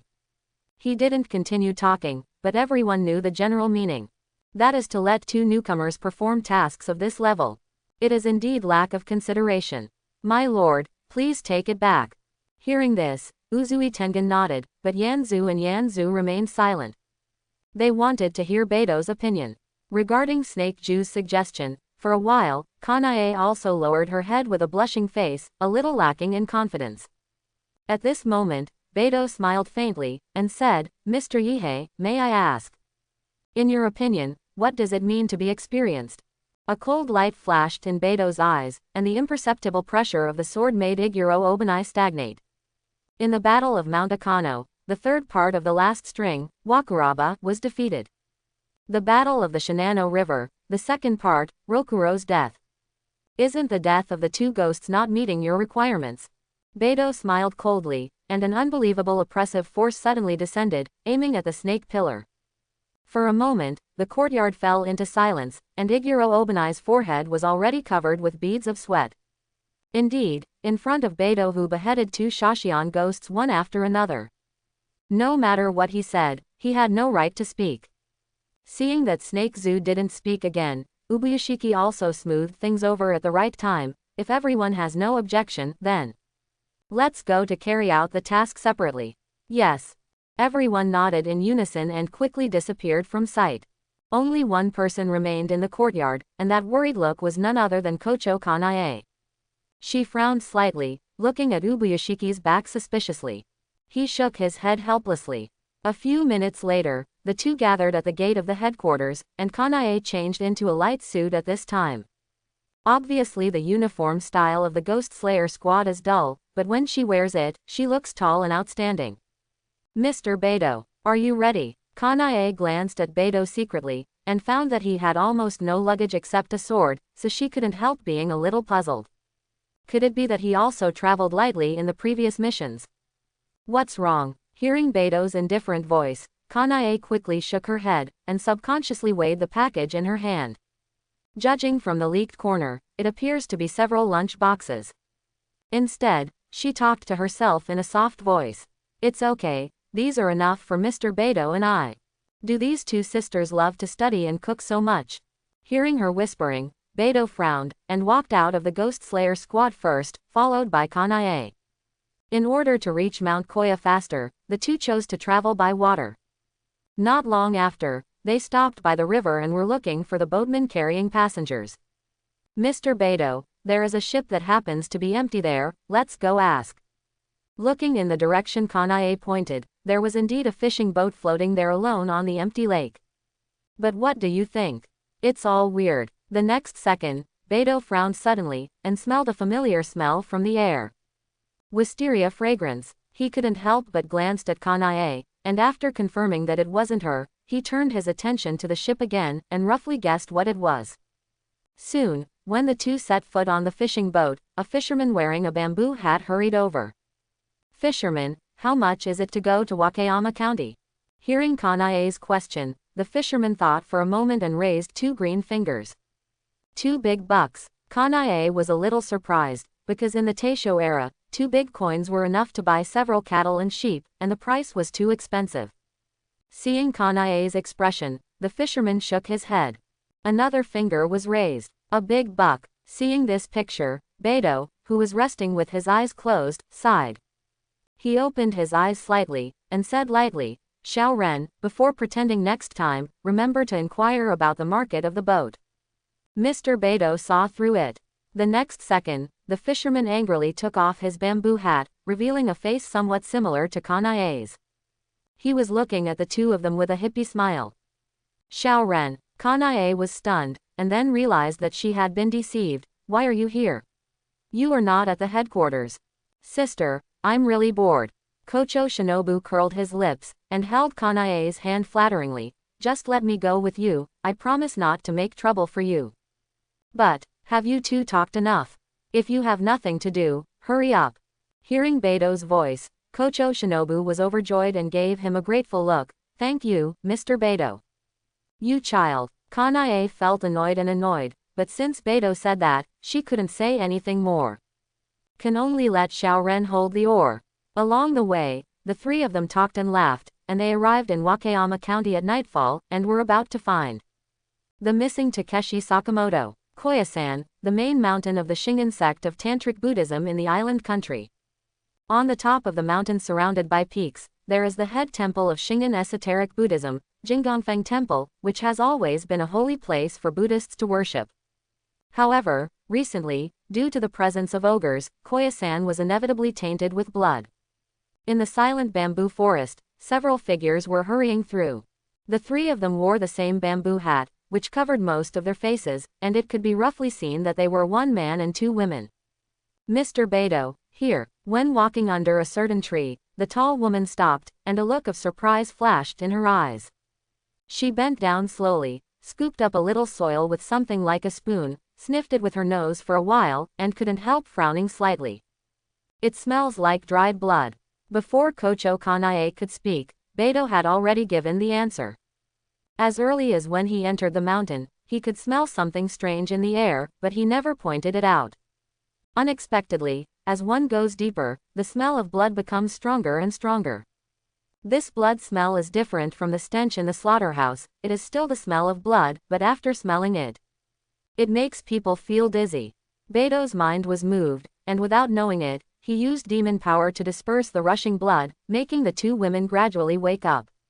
He nodded towards Kanae, and moved quietly. Kocho Shinobu also followed silently. Soon, under the leadership of Beidou, the three of them also arrived at the target location, the hut in the forest. Like Yorokodaki Sakanji, Takeshi Sakamoto, as the cultivator of Fenghu, lives in Koya Mountain all the year round, taking extermination of ghosts as his duty, and protecting a pure land. On weekdays, except for his disciples, he seldom interacts with outsiders, so the hut looks very cold bgej clear. Under Beidou's signal, Kanae and Shinobu split up and investigated the hut one after the other. Unfortunately, there was nothing abnormal except for the humble belongings. Did Takeshi Sakamoto really die? In an instant, Beidou smelled a familiar smell, and killing intent appeared in his eyes involuntarily. Mr. Beidou, what's wrong? Sensing his flash of vigilance, Kocho Kanae couldn't help asking. Beidou shook his head, did not reveal the truth, but pointed to the depths of the forest behind the hut. Let's go ahead and have a look. Kanae held back the doubts in her heart and obeyed Beidou's instructions. A few minutes later, when they were halfway there was a clear sound of fighting in their ears. Not far ahead, Beidou and Kanae looked at each other, and couldn't help speeding up. Unexpectedly, at the next moment, a strange laugh came from the dark forest, and a brown and black round figure rushed out. Humph! The black shadow stumbled, knocked down several small trees one after another, and finally rushed in front of Beidou's group. The strange screams gradually stopped, and it also showed its true colors. It has a broad head, stubby limbs, a pair of canine teeth under the nose, and a layer of yellow-black mane all over its body. It turned out to be a big wild boar, but judging by the way it twitched, it seemed that it had been severely injured and was already dying. Haha, a beast wants to fight this old man. It's too late. Following the familiar strange cry, a hulking figure stepped out of the darkness, with a wild smile on the corner of his mouth. He is an old man with a sword at the head of the Yu dynasty. He was about 50 years old, his hair was already gray, but he was as energetic as a young man, and his eyes were very hale and hearty. Noticing the attire of Beidou's group, the old man narrowed his eyes slightly, and couldn't help laughing. Are you the swordsman sent by the headquarters? Beidou smiled faintly, gestured towards Sister Kocho calmly, and spoke without haste. Mr. Sakamoto. That's right, the old man who stepped on the back of the wild boar is the former Fengju Sakamoto Takeshi. As if aware of Beidou's vigilance, Takeshi Sakamoto smiled and kicked away the wild boar under his feet. His inadvertent action made both Kanae and Kocho Shinobu feel like they were facing a formidable enemy, because such a fat wild boar weighs at least 100 or 200 catties. But at the feet of Takeshi Sakamoto, it was as easy as kicking a football. Kanae breathed a sigh of relief, and just about to speak out, she heard that Takeshi Sakamoto had already taken over the conversation. I thought that Kid Ubuyashiki would send Junjiro here, but a little boy came here. However, it's really rare for you kid to bring 2 girls here without being attacked by the blood mist. You really are a hero. Hearing Takeshi Sakamoto's praise, Beidou smiled slightly. Mr. Sakamoto has said that, this time I was entrusted by the headquarters to assist you in investigating the ogre case. Ogre. Takeshi Sakamoto's eyes shone brightly. Beidou nodded. Excuse me, does Mr. Sakamoto have any clues? What he didn't tell Takeshi Sakamoto, as early as 3 days ago. Ubuyashiki received news of Takeshi Sakamoto's disappearance. Now that the appearance of Takeshi Sakamoto has broken the rumors, or is there something else hidden? Takeshi Sakamoto thought for a moment, then smiled wryly and said, where are there any clues, these nasty guys? But I have never been able to touch the track. Hearing Takeshi Sakamoto's answer, Kanae and Shinobu frowned at the same time. This Fengju lord does not seem to welcome their arrival. I said boy, if there is nothing wrong, I advise the 3 of you to go down the mountain as soon as possible, and don't disturb the old man's chingsho. As for the ogre thing, old man alone is enough. Takeshi Sakamoto glanced at a few people, and then punched the wild boar suddenly, and there was a miserable howl in the forest. Looking at the unconscious wild boar again, under the strong force of Takeshi Sakamoto, its muscles and bones have been completely broken. What is shocking is, not even a drop of blood flowed out. Seeing this picture, Beidou narrowed his eyes slightly, and with just this hand, he could tell that Takeshi Sakamoto did have 2 brushes. After thinking for a moment, he smiled and said, in that case, we won't bother you anymore, Mr. Sakamoto. Yeah, I've said hello to Furuyashiki for me. After all, Takeshi Sakamoto grabbed the pig's leg, pulled out a steel knife for boning from his waist, and sharpened the knife towards the wild boar. Beidou nodded slightly, and waved at Kanae and Shinobu. The 2 women had doubts in their hearts, but they didn't say anything on the surface, but followed behind Beidou. They knew in their hearts that Beidou must have discovered something. Otherwise, he might agree to Takeshi Sakamoto. Kanae and Shinobu guessed rightly. The reason why Beidou chose to leave was to take the opportunity to investigate what was hidden in this mysterious Koya mountain. Takeshi Sakamoto. What is he deliberately covering up? After leaving the hut of the former Fengju, Beidou randomly found a place under a tree and asked the Kocho sisters to rest temporarily. And he himself is communicating with the system in his mind. System, how far is it from the check-in location? Ding. Please wait patiently for the host. You can start to sign in after the task is completed. The system did not give a clear answer, but repeated the request. However, Beidou's focus is on a key word. Mission. What the hell is it going to be? Beidou narrowed his eyes slightly. This time the task seemed to be more troublesome than he imagined. Thinking of this, Beidou sat cross-legged under the tree and closed his eyes. From the moment he stepped into Mount Koya, he could smell the faint smell of blood in the air, which still lingers until now. Those blood auras are like cunning poisonous snakes, which may attack at any time. Once you inhale excess blood gas, you will feel dizzy. If ordinary people are in such an atmosphere, they will probably never know who killed them until they die. Beidou took a deep breath, through the circulation of breath in the body, felt the subtle changes around him, looking for the source of blood energy. Unknowingly, more and more blood engulfed him. Sister, look quickly. Mr. Beidou seems to be in danger. The careful Kocho Shinobu quickly discovered this, and couldn't help but patted Kanae on the shoulder as a reminder. Kanae frowned slightly, and also had the urge to draw her sword. The importance of Beidou to the ghost-killing squad is self-evident, and even for herself, there is an inexplicable affection for Beidou. Yeah. After hesitating for a long time, Kanae slowly put away the rapier. Elder sister. Shaoran looked at her suspiciously and didn't understand why Joey gave up. Mr. Beidou, he. Ninja, I'm fine. At this moment, a familiar voice came from Sister Kochu's ears. Following the voice, the speaker was Beidou under the tree. Facing the blood mist that enveloped him like a cocoon, Beidou smiled faintly and waved his sleeves. Almost in an instant, the breeze gushed out from his cuffs, and the thick blood energy was swept away, and the mountains and forests became clear again. With the disappearance of the blood, the Kocho sisters also breathed a sigh of relief. It seemed that the shackles that imprisoned them had finally disappeared. Looking at Beidou's eyes, there was a faint fire and a touch of joking. This guy really hid it secretly enough, but it's a pity that he still exposed his position.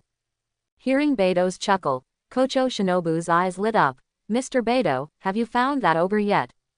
Beto nodded, and added, to be precise, there are 3 of them. What? As soon as this remark came out, the Kocho sisters were shocked at the same time, apparently not expecting this result. In their cognition, ogres have always been solitary, almost never in groups, in this small Koya mountain. There will be 3 ghosts acting together. Observing the astonishment in the eyes of the Kocho sisters, Beto took it for granted and let out a foul breath at the same time. Don't be so surprised, after all. They've come. Before the words fell, there was a rustling sound in the grass. The next moment, 2 black shadows rushed out. The direction is exactly behind Kocho Shinobu and Kanae. Be careful, clang. In the blink of an eye, a flash of sword light is fleeting. The 2 black shadows approaching the Kocho sisters also retreated a few meters, creating a relatively safe distance. At the same time, one of them also made a sound. Oh, I thought it was a bald donkey fleeing for his life, but I didn't expect it to be a swordsman sent by the headquarters. Hearing these words, Solid State suddenly felt like a formidable enemy. With the dim moonlight, she vaguely saw the existence hiding in the darkness. In front of him were 2 men wearing training uniforms, about the same age as Kocho Shinobu, with a layer of black hair all over their bodies. Especially those 4 eyes are full of strong covetousness. Sensing Kanae's eyes, the man from before showed a sinister smile. Ji-Lu, there are actually 2 women with thin skin and tender meat. Your meat must be delicious, right? Hee, I can't wait to taste it. The man blinked his eyes, and his eyes fell on Beto behind him, as if thinking of something. The smile suddenly became obscene. Little boy, I really envy you. Don't worry. You won't have to work so hard when I eat them.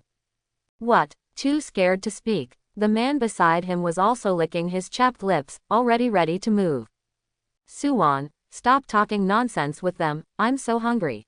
What's the rush? Matsuda, how can you enjoy such a big meal if you don't enjoy it? That's true. Listening to the conversation between the 2, Beto evoked a smile. Their clothes were similar to their own, and the samurai swords on their waists showed their identities even more. Ghost Slayer swordsmen. It's a pity that the 2 of them now have tarnished the reputation of the Ghost Slayer squad, and have degenerated into the most filthy and hateful existence, ogre. You don't need to sniff carefully, the bloody smell hits your face. There is no doubt that I don't know how many human lives have been carried on these 2 ghosts, otherwise. Not so rich. Flower's breath Wuji type fruitless peony. Before the words were finished, a beautiful figure stepped away, aiming at the heads of the 2 ghosts. Seeing this scene, Kocho Kanae instinctively spoke up. Little ninja. After listening to the dialogue for so long, Kocho Shinobu couldn't hold back his anger, and took the lead in attacking. The 2 ghosts looked at each other with mocking smiles on their faces. The next moment, they suddenly made an astonishing move. Ding ding. Hearing 2 ding-dings, Kocho Shinobu froze in midair, and almost let go of the hilt in her hand because of the strong shock force. Almost in an instant, 2 violent storms came one after another. Sensing the imminent danger of life and death, Kocho Shinobu swallowed a breath, bent down quickly, and narrowly escaped the catastrophe. In the next second, 2 powerful claw-shaped wind blades directly tore a few small trees. And the source of the attack was those 2 ghosts, to be precise, the blades in their hands. How is it? It's not bad. Don't forget, we were also ghost hunters once. Sure enough, the 2 ghosts in the field of vision made the same gesture, which was the opening gesture of Breath of the Wind. And their identities are self-evident, it is. Is it only to this extent? Just as Kocho Shinobu withdrew, the 2 ghosts stepped forward at the same time, intending to pursue the victory. Unexpectedly, suddenly, a stronger air current broke up their formation. What? There was a click, as if something had broken. Looking at Kocho Shinobu's feet again, there is a figure kneeling down unexpectedly. It is the man who just provoked Beto. At this moment, his eyes popped out, almost covered with bloodshot eyes.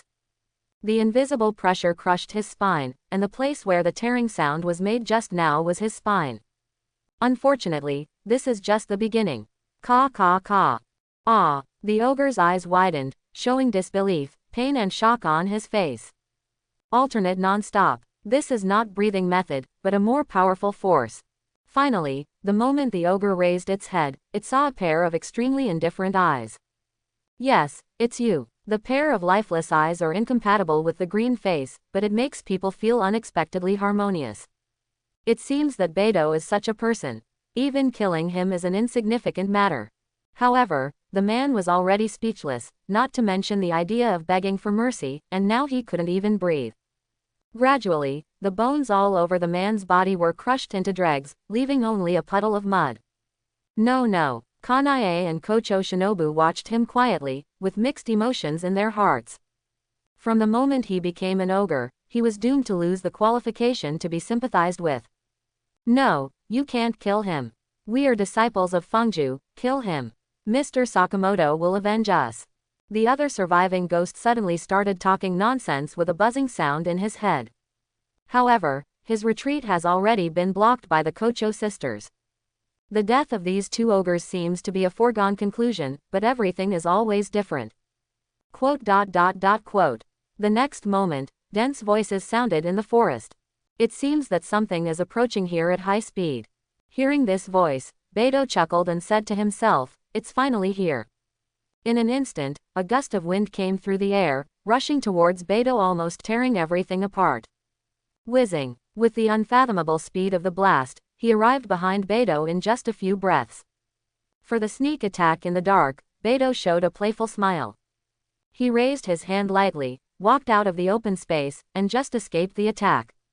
In the field of vision, the attacking master also revealed his figure. It was the former Wind Pillar Sakamoto Takeshi. At this moment, he looked at Beidou with falcon-like eyes, his vigorous and powerful right hand still resting on the hilt of his sword. And the symbolic Yude head also broke free with the strong wind. It became disheveled. The gust of wind just now has already explained Takeshi Shiromoto's position. Kanae, Shinobu, ready to fight. 387. Before he finished speaking, a scorching breath burst out instantly, and a black golden blade appeared in Beidou's hand. Feeling a strong sense of oppression, Takeshi Sakamoto frowned. Unfortunately, Beidou couldn't let him react at all, or Takeshi Sakamoto's attack had already been expected. Water breathing 3 types. Hit the tide. Takeshi Sakamoto's eyes were fixed, and even he himself didn't realize that his figure was already shocked by Beidou's fierce offensive. At the moment when Beidou drew his sword, imperceptibly, a flood of water fell from the sky, hitting Shiromoto Takeshi's body one after another. Plus the heat of the Nichiren blades. Hitting the tide has completely turned into a pool of boiling water. Gulu. Takeshi Sakamoto, with his pupils constricted, let the boiling water pour on his head, but he didn't respond for a long time. Even with burn marks on the skin. Because he is dazed and shocked. In Takeshi Sakamoto's impression, Beidou, who can pass through the blood mist, is at best a rookie with some achievements. But he never imagined that such a majestic attack was born in the hands of Beidou. It's not inferior to myself at all, even more than that. After more than 10 seconds of baptism, Takeshi Sakamoto pulled out the Nichiren blades. Cough, cough, cough. His burly and muscular figure began to shake unexpectedly. Beidou's faint laughter also came from next to his ears. Mr. Sakamoto, you are safe. As soon as these words came out, Sakamoto swallowed slightly. Immediately afterwards, he looked at Beidou with a complicated look. I really didn't expect that the strength you showed before is just the tip of the iceberg. But the old man underestimated you. It seems that you are the newly promoted Zu. Takeshi Sakamoto narrowed his eyes. No wonder Ubuyashiki would send 3 young people here, it turns out that they have nothing to fear. For Takeshi Sakamoto's praise, Beidou was not moved in the slightest.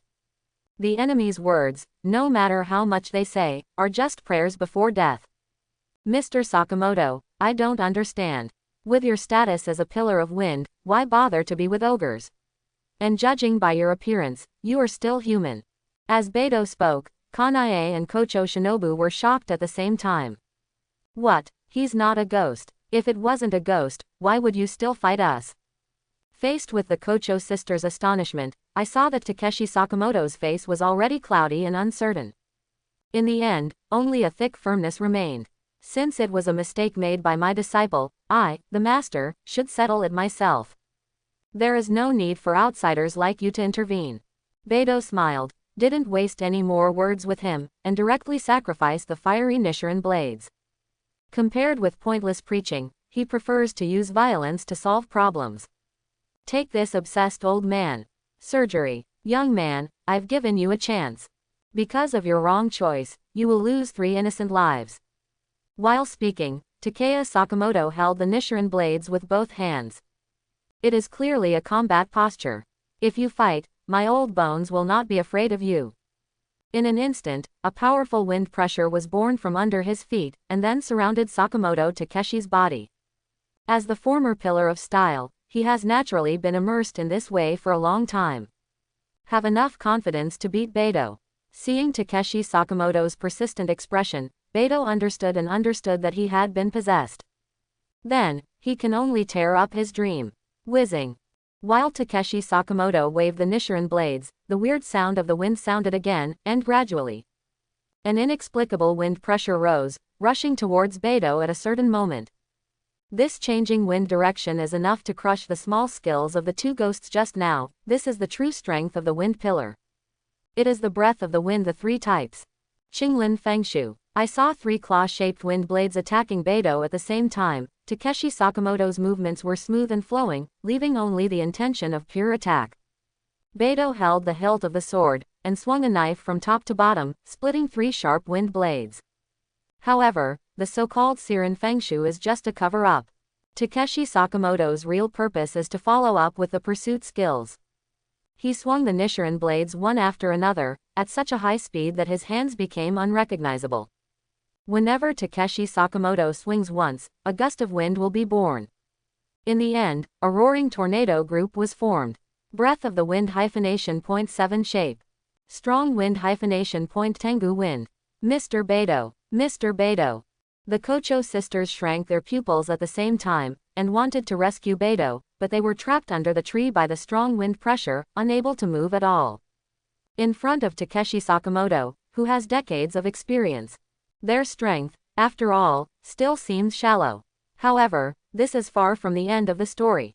In the tornado that tore everything apart, there was a figure with open arms, enduring the comfort brought by the strong wind. Speed, wind, is this all your strength? Mr. Sakamoto. Hearing this familiar voice, Takeshi Sakamoto froze, subconsciously looking at the blurred figure. Immediately afterwards, a white light broke through the barrier formed by the strong wind. It turned into a thick rope and tied his waist. This is.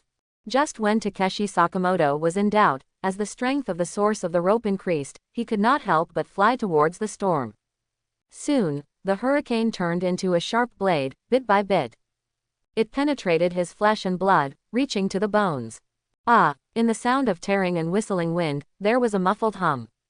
Soon, with the disappearance of Takeshi Sakamoto, the restless wind gradually subsided, and the patches of dry leaves fell to the ground. When the last tornado stopped, a figure also quietly walked out from the darkness. Mr. Sakamoto, can you tell the truth now? Beidou's eyes narrowed into a slit. On the surface, he was discussing, but his tone was truly uncompromising. After all, under his sword is Takeshi Sakamoto sitting cross-legged. He has lost. With an arrogant attitude, he lost to the newcomer in his eyes. Upon closer inspection, Mr. Fengju, who was still an old man chatting about his teenage madness just now, was so destitute that his body was covered with bruises and he was powerless. But from beginning to end, he did not let go of Nichiren blades. What do you want to know? When Takeshi Sakamoto raised his head, it could be observed that his eyes were full of disbelief. Especially when it fell on Beidou, it was like facing a monster. A mere newly promoted Zu was able to ignore the wind pressure he created and directly attack himself. This power has already surpassed the scope of human beings. However, Beidou cannot be a ghost. Mr. Sakamoto, it's already this time, don't you still want to cover up 2 fallen apprentices? The moment he heard these words, Takeshi Sakamoto's pupils suddenly tightened. You, what did you say? On the other hand, the Kocho sisters finally realized something. Looking at the empty bamboo forest, Kocho Shinobu couldn't help sighing, let those 2 guys run away. Mr. Beidou, what do you mean? Seeing Kanae's complex expression, Beidou nodded slightly. That's right, the reason why Mr. Sakamoto intercepted us was to give the apprentice a chance to escape. As soon as these words came out, the Kocho sisters frowned slightly at the same time. And Takeshi Sakamoto, who was already a prisoner, also drooped his head, apparently acquiescing to this matter. In the history of the ghost-killing squad, similar things have not happened before. Most of the team members and ghosts have blood feuds, and those who died were either relatives or friends. But there are still some people who don't have much connection with ghosts. The purpose of their joining the ghost-killing team is to obtain a knife that symbolizes force, so as to satisfy their own selfish desires. The representative of this group of people is Kaigaku. Before the crisis of life and death, Kaigaku surrendered almost without hesitation, bowing his head to Kokushibo. And the same former pillar and nurturing teacher, when Kawajima Jigoro learned that Kaigaku became an ogre, he left a suicide note. So he resolutely chose to commit suicide by Kasserine section. Looking at Takeshi Sakamoto again, facing two murderous disciples, he has not been dismissed for a long time. So much so that a Buddhist holy place like Koyasan, it was stained with blood mist that was difficult to dissipate. However, Beidou also knew that the real mastermind behind this incident was not those two young men with poor sword skills. Thinking of this, he couldn't help but look towards the mountain peak. There stands the main temple of Shingon esoteric Buddhism, Kongobuji Temple, which is also the most densely populated place on Mount Koya. I just don't know, it turned the two swordsmen into ghosts. Who will it be in 12 Kazuki? Kanae, Shinobu, let's go. The next moment, Beidou retracted the Nichiren blades into the sheath, turned and set foot on the rough mountain road. Hearing his words, Kocho Shinobu couldn't help but frown slightly. Mr. Beidou, what about him?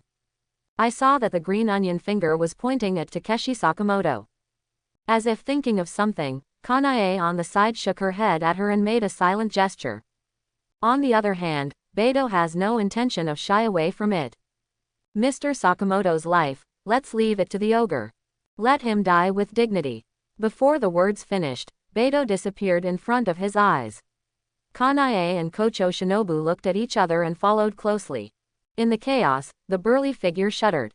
The wounds on Takeshi Sakamoto's body are still bleeding, which is enough to show how terrifying Beidou's swordsmanship is. But even so, Takeshi Sakamoto still heaved a sigh of relief. Until just now when Beidou spoke, a look of light finally flashed in his cloudy eyes. Old man's fate. Beidou, I understand. After Beidou's instruction, the trainer who condoned his disciples' murder reined in at the last moment. Sadly, his death was inevitable. Looking at the direction in which Beidou and his group were leaving, after struggling fiercely in his heart, Hebenwu made a shocking move. I saw him knelt down tremblingly, his forehead pressed against the ground. Thanks. Meanwhile, in temple in Koyasan. Hearing a groan, the courtyard door was pushed open by two outsiders, who stumbled and rolled into the temple. No, it's not good. It's the people from the ghost-killing squad, they are very strong. That pair of unkempt appearance, impressively is the disciple of Takeshi Sakamoto, Mizuhara and Matsuda. Thanks to the strong self-healing ability of ogres, their wounds have recovered, but the crushed bones. But it couldn't be shaped anymore. What are you panicking about? Accompanied by a sinister voice, a figure was carelessly walking out of the main hall of the temple, still wearing cassock. It was a huge man with a thick back and a waist, his eyes were staring like copper bells. In his mouth, he was still munching on something, as if he still had something to say. Even your master can't do anything to me, just a few swordsmen. Not enough for my teeth. Looking around, there are piles of withered and yellow bones at the feet of this giant man, and several crows are circling above his head, especially the cassock he is wearing. It is completely perfused with blood, showing a brownish-red color. Quote. In the forest, three figures shuttled endlessly. As Beidou and his party went deeper into the belly of Mount Koya, the smell of blood in the air became more and more intense. Even young people like Kanae and Kocho Shinobu felt dizzy for a while after smelling it. Finally, after walking for a long time, there was a ray of light. Arrived. Hearing Beidou's reminder, the Kocho sisters gathered around him and let out a long sigh of relief as if they had been pardoned. If Beidou hadn't wiped out the surroundings with his demonic power, perhaps they would have been taken away by wild beasts already. With the dim moonlight, one can vaguely see the front, which is a simple temple. What makes people feel weird is that being located in a Buddhist holy place like Koyasan should give people a solemn and elegant feeling. Now, it is filled with a kind of gloom and depression. There was clearly something wrong with this temple. Mr. Beidou, aren't we going to King Kong Peak Temple? Kanae frowned slightly, and said in doubt, but this place is only halfway up the mountain. Facing her question, Beidou nodded slightly. In fact, the goal that Beidou set at the beginning was the Jingdongfeng Temple on the mountain peak, because that is where the crowds are most dense. However, as the journey progressed, he vaguely discovered that when he reached a certain height, the smell of blood actually started to fade. In other words, a kind of tipping point was reached. And the location of this critical point is the seemingly inconspicuous small ruined temple in front of you. The answer is in that temple. Stay vigilant.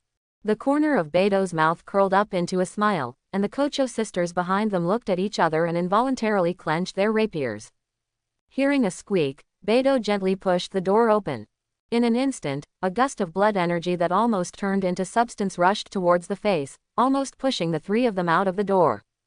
Cough, cough, cough. Kocho Shinobu covered his nose and couldn't help frowning. Sister, are you okay? Elder sister. Seeing that no one answered him, Kocho Shinobu raised his head in doubt, but suddenly froze for a second. On the door, on the wall, on the tree in front of them, there are dried blood handprints everywhere. Looking down, there are piles of white bones like hills, just thrown here so casually. Seeing this picture, Kocho Shinobu almost spit out. No wonder Kanae didn't answer her, she was also frightened by this tragic scene. Boy, I didn't expect to be found here by you. You were really persistent. Before the words fell, two black shadows descended from the sky, they were Matsuda and Suwon who fled earlier. After such a long time, most of their injuries have recovered, and their eyes are frighteningly red. Like two hungry wolves, staring at the sheep. It seems that the old man, master, has already lost to you, right? Tisk tisk, that stupid guy, it would be nice to become a ghost with us, and he can live forever. Suwon and Matsuda talked one after another, as if they were very disdainful of Takeshi Sakamoto's persistence. They didn't realize at all that they had changed from ghost swordsmen to ghosts. It is the most shameful and despicable thing. Mr. Beidou, let me deal with them this time. Kanae forcibly suppressed her trembling hands, and Maimo drew out her rapier in a blink of an eye. Since she is a member of the current pillar, she has long put life and death out of the question, not to mention facing two ghosts who have committed heinous crimes. Kanae, there is no reason to retreat. Looking at the figure of his sister walking away holding the sword, Kocho Shinobu frowned slightly, and faintly had the urge to draw the sword. Xiao Ren, what are you still hesitating about? Beidou's voice came to his ear, and Kocho Shinobu finally nodded. The reason why she came here is to prove to her sister Kanae that she has grown up. She is no longer the girl who faced the tragic death of her parents and was powerless to resist. In a blink of an eye, a beautiful figure flew out of the battlefield. Breath of worms, dance of butterflies, teasing. Quote. Kanae, who had just fought the ghost, could not help turning around when she heard this familiar voice. Sure enough, in the field of vision, it was that stubborn face. Little ninja, especially after seeing Kocho Shinobu's graceful dancing posture, she was even more surprised. Is this what she said, the breath of insects? A look of relief flashed in Kanae's eyes, and a smile appeared on the corner of her mouth. Thank you, Duju. While the two were fighting with the two ogres, Beidou also stepped into the dark temple step by step. Soon, a muffled hum broke the silence. Wang Lizao. I thought it was the old guy Takeshi Sakamoto, but I didn't expect it to be such a young brat. Don't he know that people like you? Is it death for as many people as you come? Before the words were finished, a figure stepped out under the gloomy moonlight. The burly and muscular figure is no less than that of Takeshi Sakamoto, and the weird lines on his face also make people feel chilling. Beidou narrowed his eyes and sneered at the corner of his mouth. You are the source of the blood, right? Hearing Beidou's words, the giant man smiled instead of anger, and then he clenched his fists. Remember, the person who wrote to you is the one who ends up. Najima. Najima. Regarding the name mentioned by the giant man, Beidou's mind went blank. In his memory, one of the so-called last strings. It is supposed to be an ogre named Momu, who escaped death by showing loyalty and fanaticism at the meeting where Kibutsuji Muzan was purged. After that, he was beheaded by Tanjiro in the Battle of Infinity Train. After thinking for a moment, Kingming flashed in Beto's eyes, because he thought of a possibility. The Najima in front of him should be one of the last strings before the magic dream. That makes sense. Finding what Beto was thinking about, a trace of suspicion flashed in Najima's eyes like copper bells. Immediately afterwards, he grinned at the corners of his mouth stained with blood. Ghost Hunter, are you scared now? It's a pity. It's too late. Before the words were finished, Najima suddenly jumped from his body and rushed straight to Beto, who was at the entrance of the lobby. The moment he jumped up, the blood in the temple suddenly condensed to a certain extent. Even the Kocho sisters who were fighting couldn't help but froze. Mr. Beto. Kanae glanced at it abruptly, just in time to see a familiar figure flying out of the lobby and landed steadily in the courtyard. At the same time, there was a loud sound of heavy objects falling to the ground. Boom! All of a sudden, the yard was full of dust, and it turned out that Yi Dao had fled to nothing. After careful observation, his fists were filled with blood red, and the shape even became closer to that of an iron hammer. Everywhere it went was full of cracks. Seeing the change in Najima, Beto narrowed his eyes slightly. He still remembered the last time, when he fought with the third of the last string, Wakuraba, the opponent's blood ghost technique turned his hands into two sharp blades. It now appears that Najima's fighting style is exactly the same. It's just that compared to Wakuraba, he is more open and closed, and his strength is much stronger. Little fox, you can't escape my palm. It's better to give up struggling and obediently serve this uncle a drink. Najima laughed loudly, completely ignoring Kanae and Kocho Shinobu, staring at Beto with a pair of bull's eyes. He seemed to realize that Beto was the core of this team. As long as Beto was dealt with, the remaining two women would be nothing to worry about. But Kocho Kanae was slightly absent-minded, because what she was wondering about was, why didn't Beto fight back? I saw Yi Dao jumping back and forth, like a headless fly bumping around, but unfortunately he couldn't touch the corners of Beto. He beat his chest angrily and roared, already burning with anger. On the other hand, Beto is still wandering around leisurely, as if he has made up his mind to fly his kite. In the next second, just as the temple was knocked to pieces BGEC and was about to collapse, a figure entered the siege. Whizzing. The piercing sound like birdsong penetrated everyone's heart. And behind this voice, there are two fierce whirlwinds, and an old man combing Yude's hair. Breath of the wind -1 shape. Dust whirlwind slash. In the blink of an eye, accompanied by a strong wind, Nichiren blades and Najima inevitably butt. With a click, a round arm was cut off. Jiu Lulu fell in front of everyone. And the person holding the knife also revealed his figure, which is impressively the trainer who guards Koyasan, Sakamoto Takeshi. Master, Mr. Sakamoto. Seeing Takeshi Sakamoto, almost everyone was stunned. Especially Matsuda and Suwon, their eyes were startled for a moment, and then they couldn't believe it. Master, aren't you dead? Help us quickly, Master. Hearing the call for help from Matsuda and Mizuhara, Kanae and Shinobu felt nervous at the same time, because with their strength, it might be difficult to fight against Takeshi Sakamoto. Surprisingly, Beto has no intention of stopping. Especially when looking at Takeshi Sakamoto, there was a hint of mockery in his eyes. Don't panic, so here we are. Takeshi Sakamoto put down a cold sentence, and rushed into the battlefield almost instantly. Seeing their master coming, Matsuda and Suwon breathed a sigh of relief. In their impression, Takeshi Sakamoto has always been considerate to himself, and it is not too much to say that he is a reborn parent. Even if he became an ogre, Takeshi Sakamoto never had the heart to kill them, so the two regarded him as a gold medal for avoiding death. It's a pity that after Beike's call, Takeshi Sakamoto of the past is dead. There is only one thing he wants to do now, and that is to kill himself by Kaserin's section after cleaning the door. Master. Just when Matsuda and Suwon were overjoyed, thinking that Takeshi Sakamoto was coming to rescue them, two gusts of wind came suddenly. Breath of the wind Wu Jixing cold autumn falling mountain breeze. At this moment, many emotions flashed in Takeshi Sakamoto's eyes, and finally he fixed on determination. Soon, two large heads fell to his feet. Master, How is it possible? Why did you kill us, why? When they were dying, Matsuda and Suwon were still chattering and did not accept this fact at all. Looking at Takeshi Sakamoto's face, tears were already running down his face. Because of the old man's wrong decision, so many innocent lives were tragically lost. Today, I will pay for these crimes with my death.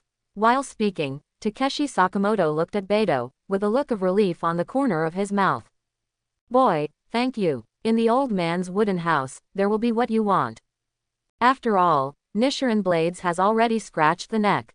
After all, Takeshi Sakamoto committed suicide. As a former Fengjuan trainer, he chose to die to show his ambition. Seeing Takeshi Sakamoto gradually losing his breath, the Kocho sisters only felt a twinge of heartache. And Beidou also sighed. Why is this? Just then, a discordant voice broke the silence. It's just right to die, so I won't waste any more time. You three, let's go together. While Takeshi Sakamoto was clearing the house, Najima had regrowth an arm and was about to fight Beidou to the death. As everyone knows, the system's prompt sound is more tempting than him. Ding, the task has been completed. Ding, congratulations to the host for successfully arriving at the sign-in location, and the sign-in officially begins. The sign-in time is 10 seconds, and if you quit halfway, it will be considered a sign-in failure. Hearing this familiar voice, Beidou smiled. At the same time, Najima also rushed over aggressively, and the two hammers fell directly on top of Beidou's head. It seems that just one click will chop him into a meat paste. Somehow, Beidou opened his eyes. A tangible flash of lightning flashed from his Nichiren blades, followed by a terrifying pressure. What? The sound of the wind interrupted Yi Dao's movements, but unfortunately the matter had come to this, he could only bite the bullet and rush forward. Najima sticks out his tongue, and the hammer hits his face, his eyes are shining with the fanaticism of success. However, at that moment, time froze. His movements slowed down infinitely, but on the tip of Beidou's knife, a white dragon covering the temple emerged.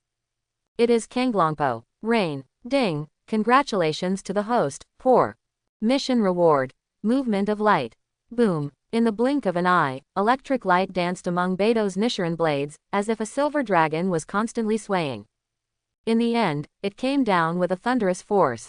Slashed at Najima. Sensing the majestic momentum, Kanae and Kocho Shinobu were startled at the same time, and couldn't help but widen their beautiful eyes. But soon, they covered their eyes again. Because that white dragon is too dazzling, it seems that just looking at it, it will be devoured and destroyed by the white dragon. This. At the same time, under such an imposing attack, even if Najima tried his best, it was useless.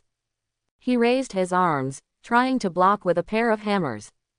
It's a pity that in the next second, Beilong ruthlessly swung his tail and amputated it by the middle. Najima was still struggling, trying to break out of the encirclement with the blood energy accumulated in his body. However, whenever his limbs showed signs of growth, they would be crushed by the electric light. Finally, in the roar of Kanglongpo, Yi Dao was split into dross and crushed into ashes. Standing in the center of the thunderbolt, Beidou is like a god standing still. At this moment, the vision on the mountainside of Koya Mountain also attracted the attention of other people. First of all, the villagers at the foot of the mountain, when they heard the violent thunder, thought it was the god who was angry. Involuntarily, he knelt down on his knees and kowtowed his head. God bless, God bless. I also ask you to be merciful and wish you good weather next year. What's more, they kept talking about it, hoping for a good harvest in the coming year. The second is the King Kong Peak Temple on the top of the mountain. At the foot of the gigantic golden Buddha, there is an old monk with white eyebrows and white beard. He was resting with his eyes closed just a second ago. After hearing the thunder, inevitably opened his eyes. Abbot. The monks who were chanting Buddhist scriptures in the audience were also shocked, and couldn't help shaking their bodies. For a time, the entire temple was restless. Quiet. It wasn't until two glaring monks opened their mouths and took out their sticks to warn them that the situation got better. All eyes were on the abbot. I want to hear how he explains it. Amitabha. After a long time, the abbot stood up tremblingly, his old and wrinkled face revealed an unconcealable astonishment. And his eyes have been staring down the mountain day by day. God will not abandon my Buddha, and appoint a powerful person to come here to kill demons and demons. After this catastrophe, we should be extremely devout. To save sentient beings. Hearing the abbot's words, all the monks in the audience looked at each other in blank dismay. Obviously, there is only one point of their concern. So who is the so-called mighty one? These days, because of the killings caused by a few cannibals, the whole monastery is in panic. In desperation, the abbot ordered the gate to be closed and no one was allowed to go out. It wasn't until the thunder just sounded that everything got better. Abbot, where is this powerful person you mentioned now? Should we go to greet him? Facing everyone's doubts and curiosity, the abbot frowned, and it took a while for him to reply. It's not the time yet, I just need to wait. His coming. As soon as these words came out, King Kong Peak was suddenly quiet. Although they didn't understand why the abbot was so sure, one thing was beyond doubt. That is, even the abbot can't figure out his identity. It is enough to see that this mighty being is unfathomable. Amitabha, continue to chant sutras. Yes, after the minor commotion, Jingdongfeng Temple regained its calm, and the atmosphere gradually eased. They could never have imagined that the source of the heaven and earth vision. He is a young man in his 20s. At this time, Beidou, who had just cut one of the strings, Najima, also put away his various magical powers. His focus was more on the ending tone. Movement of light. Beidou smiled faintly, feeling that the degree of integration of the whole body with the demon power had increased a little. Before he knew it, 2 balls of white light appeared under his feet. It is already 3 feet off the ground. Mr. Beidou. Seeing this strange change, Kanae couldn't help but let out a soft breath, her beautiful eyes filled with surprise. In just a moment, she seemed to see Beidou's eyes, shining blood red. Unlike ogres like Najima, the blood red is not killing and violent. It is a kind of contempt over all living beings. Kocho Kanae has been thinking about what kind of exercises Beidou is practicing, but he has never considered the source of his power. Are you guys okay? Beidou smiled, sheathed the Nichiren blades, and walked slowly towards the sluggish Kocho sisters. Until he walked in front of him, Kocho Shinobu was also relieved. Mr. Beidou, Yang Tuan. Xiao Ren. In the middle of speaking, Kocho Shinobu's words were interrupted by Kanae, and when she looked back, she happened to meet her sister's reproachful eyes. Xiao Ren bit his lip, and finally gave up asking. However, Beidou had already seen through the minds of the two, and the corners of his mouth raised slightly unconsciously. Don't worry, I won't hurt you. I haven't had enough of someone. Ah, Kanae's beautiful eyes were startled, and she couldn't help clenching her fists, feeling a sense of fear spontaneously. Unexpectedly, when she heard the next sentence, she suddenly blushed again. I made rice balls. Ahem. Beidou coughed twice lightly, diluting the tense atmosphere. Kanae was also a little at a loss, but Kocho Shinobu on the side curled her lips silently.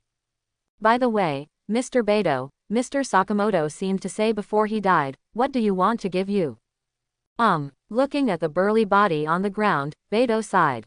This stubborn old man, until the last moment of his life, finally remembered his life as a pillar. How good would it be if he could realize it sooner? In that case, let's go to the wooden house later. Now, as Beidou picked it up with his sword, a big pit suddenly appeared, just enough to hold a person. I hope that on Wonquan Road, he can walk all the way. Kanae and Shinobu also nodded when they heard the words, unavoidably feeling a bit sad. Because they are also ghost swordsmen, as if they saw their future selves. It wasn't until dawn, after Sakamoto Takeshi was buried, that they finally arrived at the hut in the woods. Sure enough, right in the middle of the courtyard, there is a book full of vicissitudes of life, with several vigorous and powerful characters written on it. Faintly revealed a bold and unrestrained sword spirit. Breath of the Wind hyphenation point letter. Beidou silently picked up the manuscript, and couldn't help frowning slightly. It is obviously just a notebook full of wrinkles, but there is always a refreshing feeling in the dark. It was like a gust of wind blowing across his face. At the same time, a figure gradually emerged in Beidou's mind, that is a young man holding a wooden sword and working hard. It seems that this is the gift that Takeshi Sakamoto left for him. From learning the breath of the wind when I was young, to recording all the experiences now, this kind of manuscript often has another name. Profound meaning. Seeing the smile on the corner of Beto's mouth, Kocho Shinobu tilted his head in doubt, but wisely did not bother him. For some reason, she always felt that Beto had realized something. Let's go down the mountain. Finally, after a long pause, Beto spoke lightly. Hearing his words, Kanae nodded slightly, and took a deep look at the mountain before leaving. There stands the holy place of Tantra, King Kong Peak Temple. She smiled faintly, and secretly expected in her heart, next time, let's visit again. As the three left the cabin, Koyasan regained its tranquility. It's just because of the thunder of Kanglongpo, whether it's on the mountain or down the mountain, it caused quite a commotion. They are discussing the same thing, and the same name. The so-called gods. As for the news of Takeshi Sakamoto's death, it will soon spread throughout the Ghost Slayer team, and Ubuyashiki will appoint a new Ghost Slayer swordsman to be stationed here.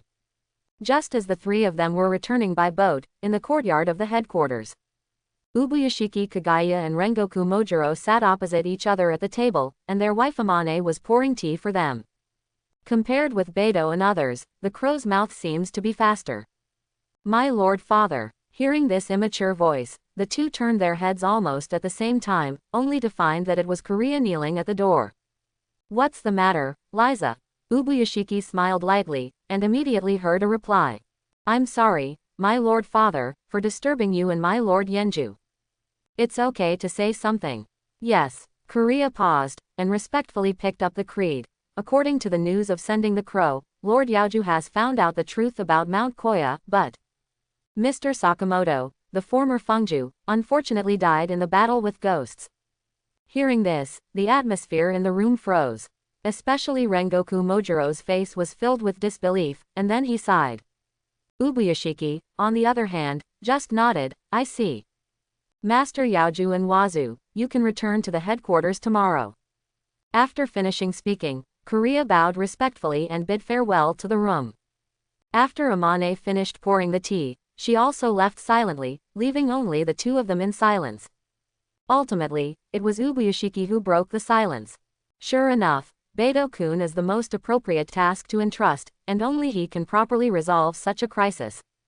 Yes, Mo Sholang nodded, but there was some reluctance in his eyes. My lord, it's just that the price for doing this is too high. Moju Lang-kun, I understand your thoughts. If it were me, I wouldn't be so cruel. Ubuyashiki frowned slightly, as if recalling many past events. It turned out that long before this, he had learned that Takeshi Sakamoto might defect to the enemy. The reason why they didn't hand it over to other pillars was because they were afraid that they would get angry and make a slack with Takeshi Sakamoto, which would lead to a bigger crisis. Therefore, Ubuyashiki handed over the task to Beto. Because in him, Ubuyashiki saw an extraordinary firmness, as if no matter how intrusive, it doesn't affect his mind. What's more, Ubuyashiki also believes that Beto can handle this matter well. Oh, I never thought Mr. Sakamoto would fight with ghosts all his life, and finally. Mr. Masho, the deceased is gone, we can only look forward. Hearing this sentence, Mo Sholang stared blankly. Immediately understood what he meant. Although the ghost-killing team lost Takeshi Sakamoto, they got a more trustworthy new pillar, that is Beto. After thinking for a moment, Zhang Sholang smiled wryly. I thought that Beto would have a frivolous attitude when he was young and successful, but now it seems. It's just that I haven't thought about it. Ubuyashiki smiled, but the cloudy eyeballs revealed clarity. Indeed, with Mr. Beto here, maybe. Kibutsuji's demise is not far away. While the two were thinking about the future, they were far away on Mount Koya, in the temple where one of the last strings, Najima, died. An uninvited guest broke in. It was a thin young man. At first glance, his face was as pale as if he was seriously ill, and his eyes were also extremely dim. However, if you observe carefully, you can see that his whole body is extremely lean and full of explosive power. This person was on Chie Mountain that day. A ghost who deliberately leaves traces. Obviously, the sound of thunder not only attracted King Kong Peak Temple and the villagers but also attracted his attention. Is it him again? A sneer appeared on the corner of the young man's mouth, and he crushed the residue in his hand. Immediately, he looked towards the position where Beto had left. You're out of luck. In the early morning, the ghost-killing squad went back to the mountain. After returning from Mount Koya, there was no movement at the headquarters, and the sign-in system was temporarily silent. As usual, swordsmen with missions are running around outside, while those without missions are also practicing swordsmanship. And through the battle with Najima, one of the last strings, Kocho Shinobu gained a new understanding of the breath of insects. Because he was busy perfecting the breathing method, he didn't come to Beidou much these days. But that's good too, lest she send another pile of rice balls. After all, the last one was not finished yet. In the depths of the back mountain, there were continuous crackling sounds, as if some heavy object was rising and falling. Looking along the sound, it was a white horse hanging on the cliff. Flying waterfall. Surprisingly, there was a desolate figure sitting cross-legged under the waterfall. Let the impact of the waterfall wash over his body. That indifferent face is exactly Beidou who is practicing. The reason why he chose to practice here is to have close contact with the water and better observe the changes in the water. From being jerky and forcibly enduring when I first came, to now I can do whatever I want and slowly adapt to the impact of the waterfall. He gradually became one with the water. Beidou, once again, completed the transformation. However, this is just the beginning for him. From the Breath of the Wind handbook, given to him by Takeshi Sakamoto, Beidou learned a lot about breathing methods and the analysis of acupuncture points in the human body. So, he applied this method to the breathing of water. After all breathing methods come from one breathing method, which is essentially the same. That is to strengthen the physical fitness and withstand a stronger calendar area. After high-intensity training, Beidou found that his compatibility with demon power has improved again. When using moves, the consumption of demon power is also greatly reduced. Apparently, the exercise did have an effect. In this environment, Beidou persisted for a full week, and finally, at a certain moment, he opened his eyes. Call. Beidou took a deep breath and stood up slowly. At this time, the waterfall was still flowing down, but it had no longer affected him. He pulled out the Nichiren blades embedded in the wall, a softness flashed in his eyes, and said lightly, "It's been a long time." In the next second, Nichiren blades turned black and gold. There was a strange dragon roar faintly. Beidou nodded, held the hilt of the sword with both hands, and raised his head. The direction the sword pointed at was the rumbling waterfall. Let me see the fruits of penance. Water breathing one shape. Water surface slash. In an instant, Beidou danced the Nichiren blades, and a flash of light bloomed on the blades. The air around him was condensed and frozen at this moment. Beidou's movements slowed down infinitely, and finally, the blade was 10 meters away and cut in the center of the waterfall. Tear. The next moment, there was the sound of silk being torn apart. And the next scene was enough to shock everyone's attention. The waterfall is still flowing, but its central position has separated a fault out of thin air. All the water flows along the two sides, but dare not go beyond the center. Because there, a deep gully appeared. Patter. When Beidou retracted the knife, the loud noise came again, and the waterfall returned to normal. At the same time, a figure also entered his field of vision. "Mr. Beidou, please stay safe." It was Rengoku Mojiro who spoke. He seems to have been standing here for a long time. Especially the way he looked at Beidou, it was no longer complicated, it was more of a kind of helplessness. Because Mojulang found that every time he met Beidou, he would bring him a shock. "What's the matter, Mr. Rengoku?" Yanzu nodded slightly, and jumped off the stone beside him. His eyes were still looking at Beidou. "It is my lord who invites you to discuss the matter." Proceedings. Hearing this, Beidou couldn't help being a little puzzled. Did something happen during this week? It's a long story, yes. Mo Sholang sighed, and said with a wry smile, "There is something wrong with the snake pillar." Iguro Obanai. Beidou nodded, roughly guessing something in his heart. "Let's hurry to the courtyard." "It is good." All the way on the Mo Sholang revealed a strong curiosity about Beidou. Apparently the feat of severing the waterfall cast a shadow over him. "I learned swordsmanship from my father since I was a child, and it took me decades to manage to cut through the waterfall. As a result, it took Beidou a week. Just did it. Most importantly, he held the flow of the waterfall for a few seconds." Soon, the two came to the courtyard. In the huge meeting room, several Zhu were already waiting, except Ihei Xiaoyin was missing. Seeing Beidou coming, Ubuyashiki nodded. "Now that everyone is here, let's get back to the topic. Iguro-kun left the headquarters the day before yesterday, and it has been 3 days since then, and the connection with the crow has also been artificially cut off. I don't know what happened. Ubuyashiki took out the map and pointed his finger somewhere. The last place where he disappeared was Tokyo Prefecture. Hearing this term, a strange color flashed in Beidou's eyes. Because this is where Kibutsuji Muzan is hiding. In the original plot, Tanjiro met Kibutsuji Muzan, whose pseudonym was Tsukihiko, in Asakusa, Tokyo. This is also the first official meeting between the two. Through the smell, Tanjiro smelled that Muzan was the murderer of his family. Kibutsuji also sees the flower card earrings, and remembers the horror of being dominated by Jikunichi. From that moment on, the two sides fell into a deadlock. Now that Ubuyashiki mentions Asakusa, Tokyo, it is not known whether it is a coincidence or this fellow Yihei, it's abominable. It was Yusui Tengen who spoke, and he slapped his thigh suddenly, with resentment and helplessness written all over his face. In terms of age, the two are almost the same. In terms of joining time, they are also in the same batch. Coupled with being promoted to zoo together, even if they are two strangers, it is inevitable that they will have the feeling of 80, rabbit death and fox sadness, not to mention the deep friendship. My lord, please let me go to Tokyo. I will definitely find out the truth of the matter. I saw Yusui Tengen clenched his fists tightly, looking anxious. Seeing this scene, the other pillars also nodded.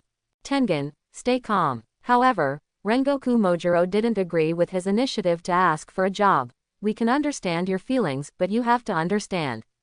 I'm afraid this matter is not that simple. Yusui Tengen was stunned for a while, and after a battle between heaven and man, he still let go of his fist. He sighed, finally calming down a bit.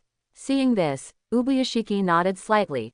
That's right, as Rengoku-kun said, Tokyo Prefecture is a well-known downtown. Don't you find it strange that Iguro-kun disappeared in such a place? Furthermore, we have to figure out why he left alone. It has to be said that Ubuyashiki, as the head of the Ghost Slayer team, has a mind and concentration that are beyond the reach of ordinary people. Even at this time, he can still analyze calmly. As he asked the question, the courtyard suddenly became silent. Yuzui Tengen sighed in annoyance, Himehime Kyume remained silent, and Kotobuki and Kanae were frowning in thought. Only in Beidou's eyes, a strange color flashed across. It's family. As soon as these words came out, everyone's eyes focused on him. Unbeknownst to anyone, Ubuyashiki nodded imperceptibly. Beidou, do you know what you're talking about? Yihei, the first person who jumped out to object was Yusui Tengen. He stood up abruptly, as if he had been poked into a sore spot, but soon his voice dropped again. He has no family anymore. Hearing this sentence, the eyebrows of all the people present were disappointed. That's right, most people join the ghost-slaying squad just to avenge the death of their family and friends, and Iguro Obanai is no exception. As for the past of Snake Zoo, there is one person who has the most right to speak. Let me say it. Rengoku Mojiro waved his hand, asked Yinzu to sit down, and took over the conversation himself. Beidou, you don't know, the people of Yihei a few years ago. It was already killed by a snake ghost. Even if it is himself, the snake ghost took his life. Hearing this, Beidou nodded lightly. He knew that Mo Sholang hadn't finished his sentence, and the person who saved Shizu back then was Yenju himself. Whenever this matter is brought up, Mo Sholang will feel very guilty, regretting that he did not come a few days earlier to save the people of Yihei. The tragic childhood experience made Iguro Obanai autistic and indifferent. Don't trust others easily. This is also the reason why he rejected Beidou at the beginning. So, I don't think it's family. Mo Sholang sighed, and everyone agreed, thinking that Beidou made a mistake in his judgment. Unexpectedly, in the next second, Beidou denied his explanation. No, Shinjiro-kun, there is one more person you forgot. Mo Sholang frowned, not understanding why Beidou was so stubborn. He looked into Beidou's clear eyes and suddenly thought of something.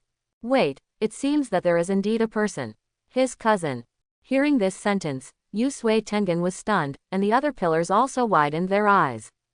1 second before Mojiro was still insisting, but the next second he changed the subject, and there was an extra cousin out of thin air.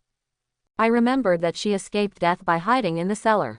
Only. Jen Sholang hesitated, and finally said after a long time, before leaving, she scolded Yi Hei. In my opinion, the relationship between the two has been severed. So what? Beto's eyes gradually became sharper, as if he caught a clue. Even if his cousin hates him deeply, can you guarantee that Ian Komiao has no feelings for her? This. Faced with Beto's questioning, Shinjiro hesitated. In fact, Yihei really thinks that he is carrying a serious sin, and wants to vent his inner hatred by killing ghosts. You were right, there is indeed a possibility. Then what are we waiting for? Let's go find his cousin.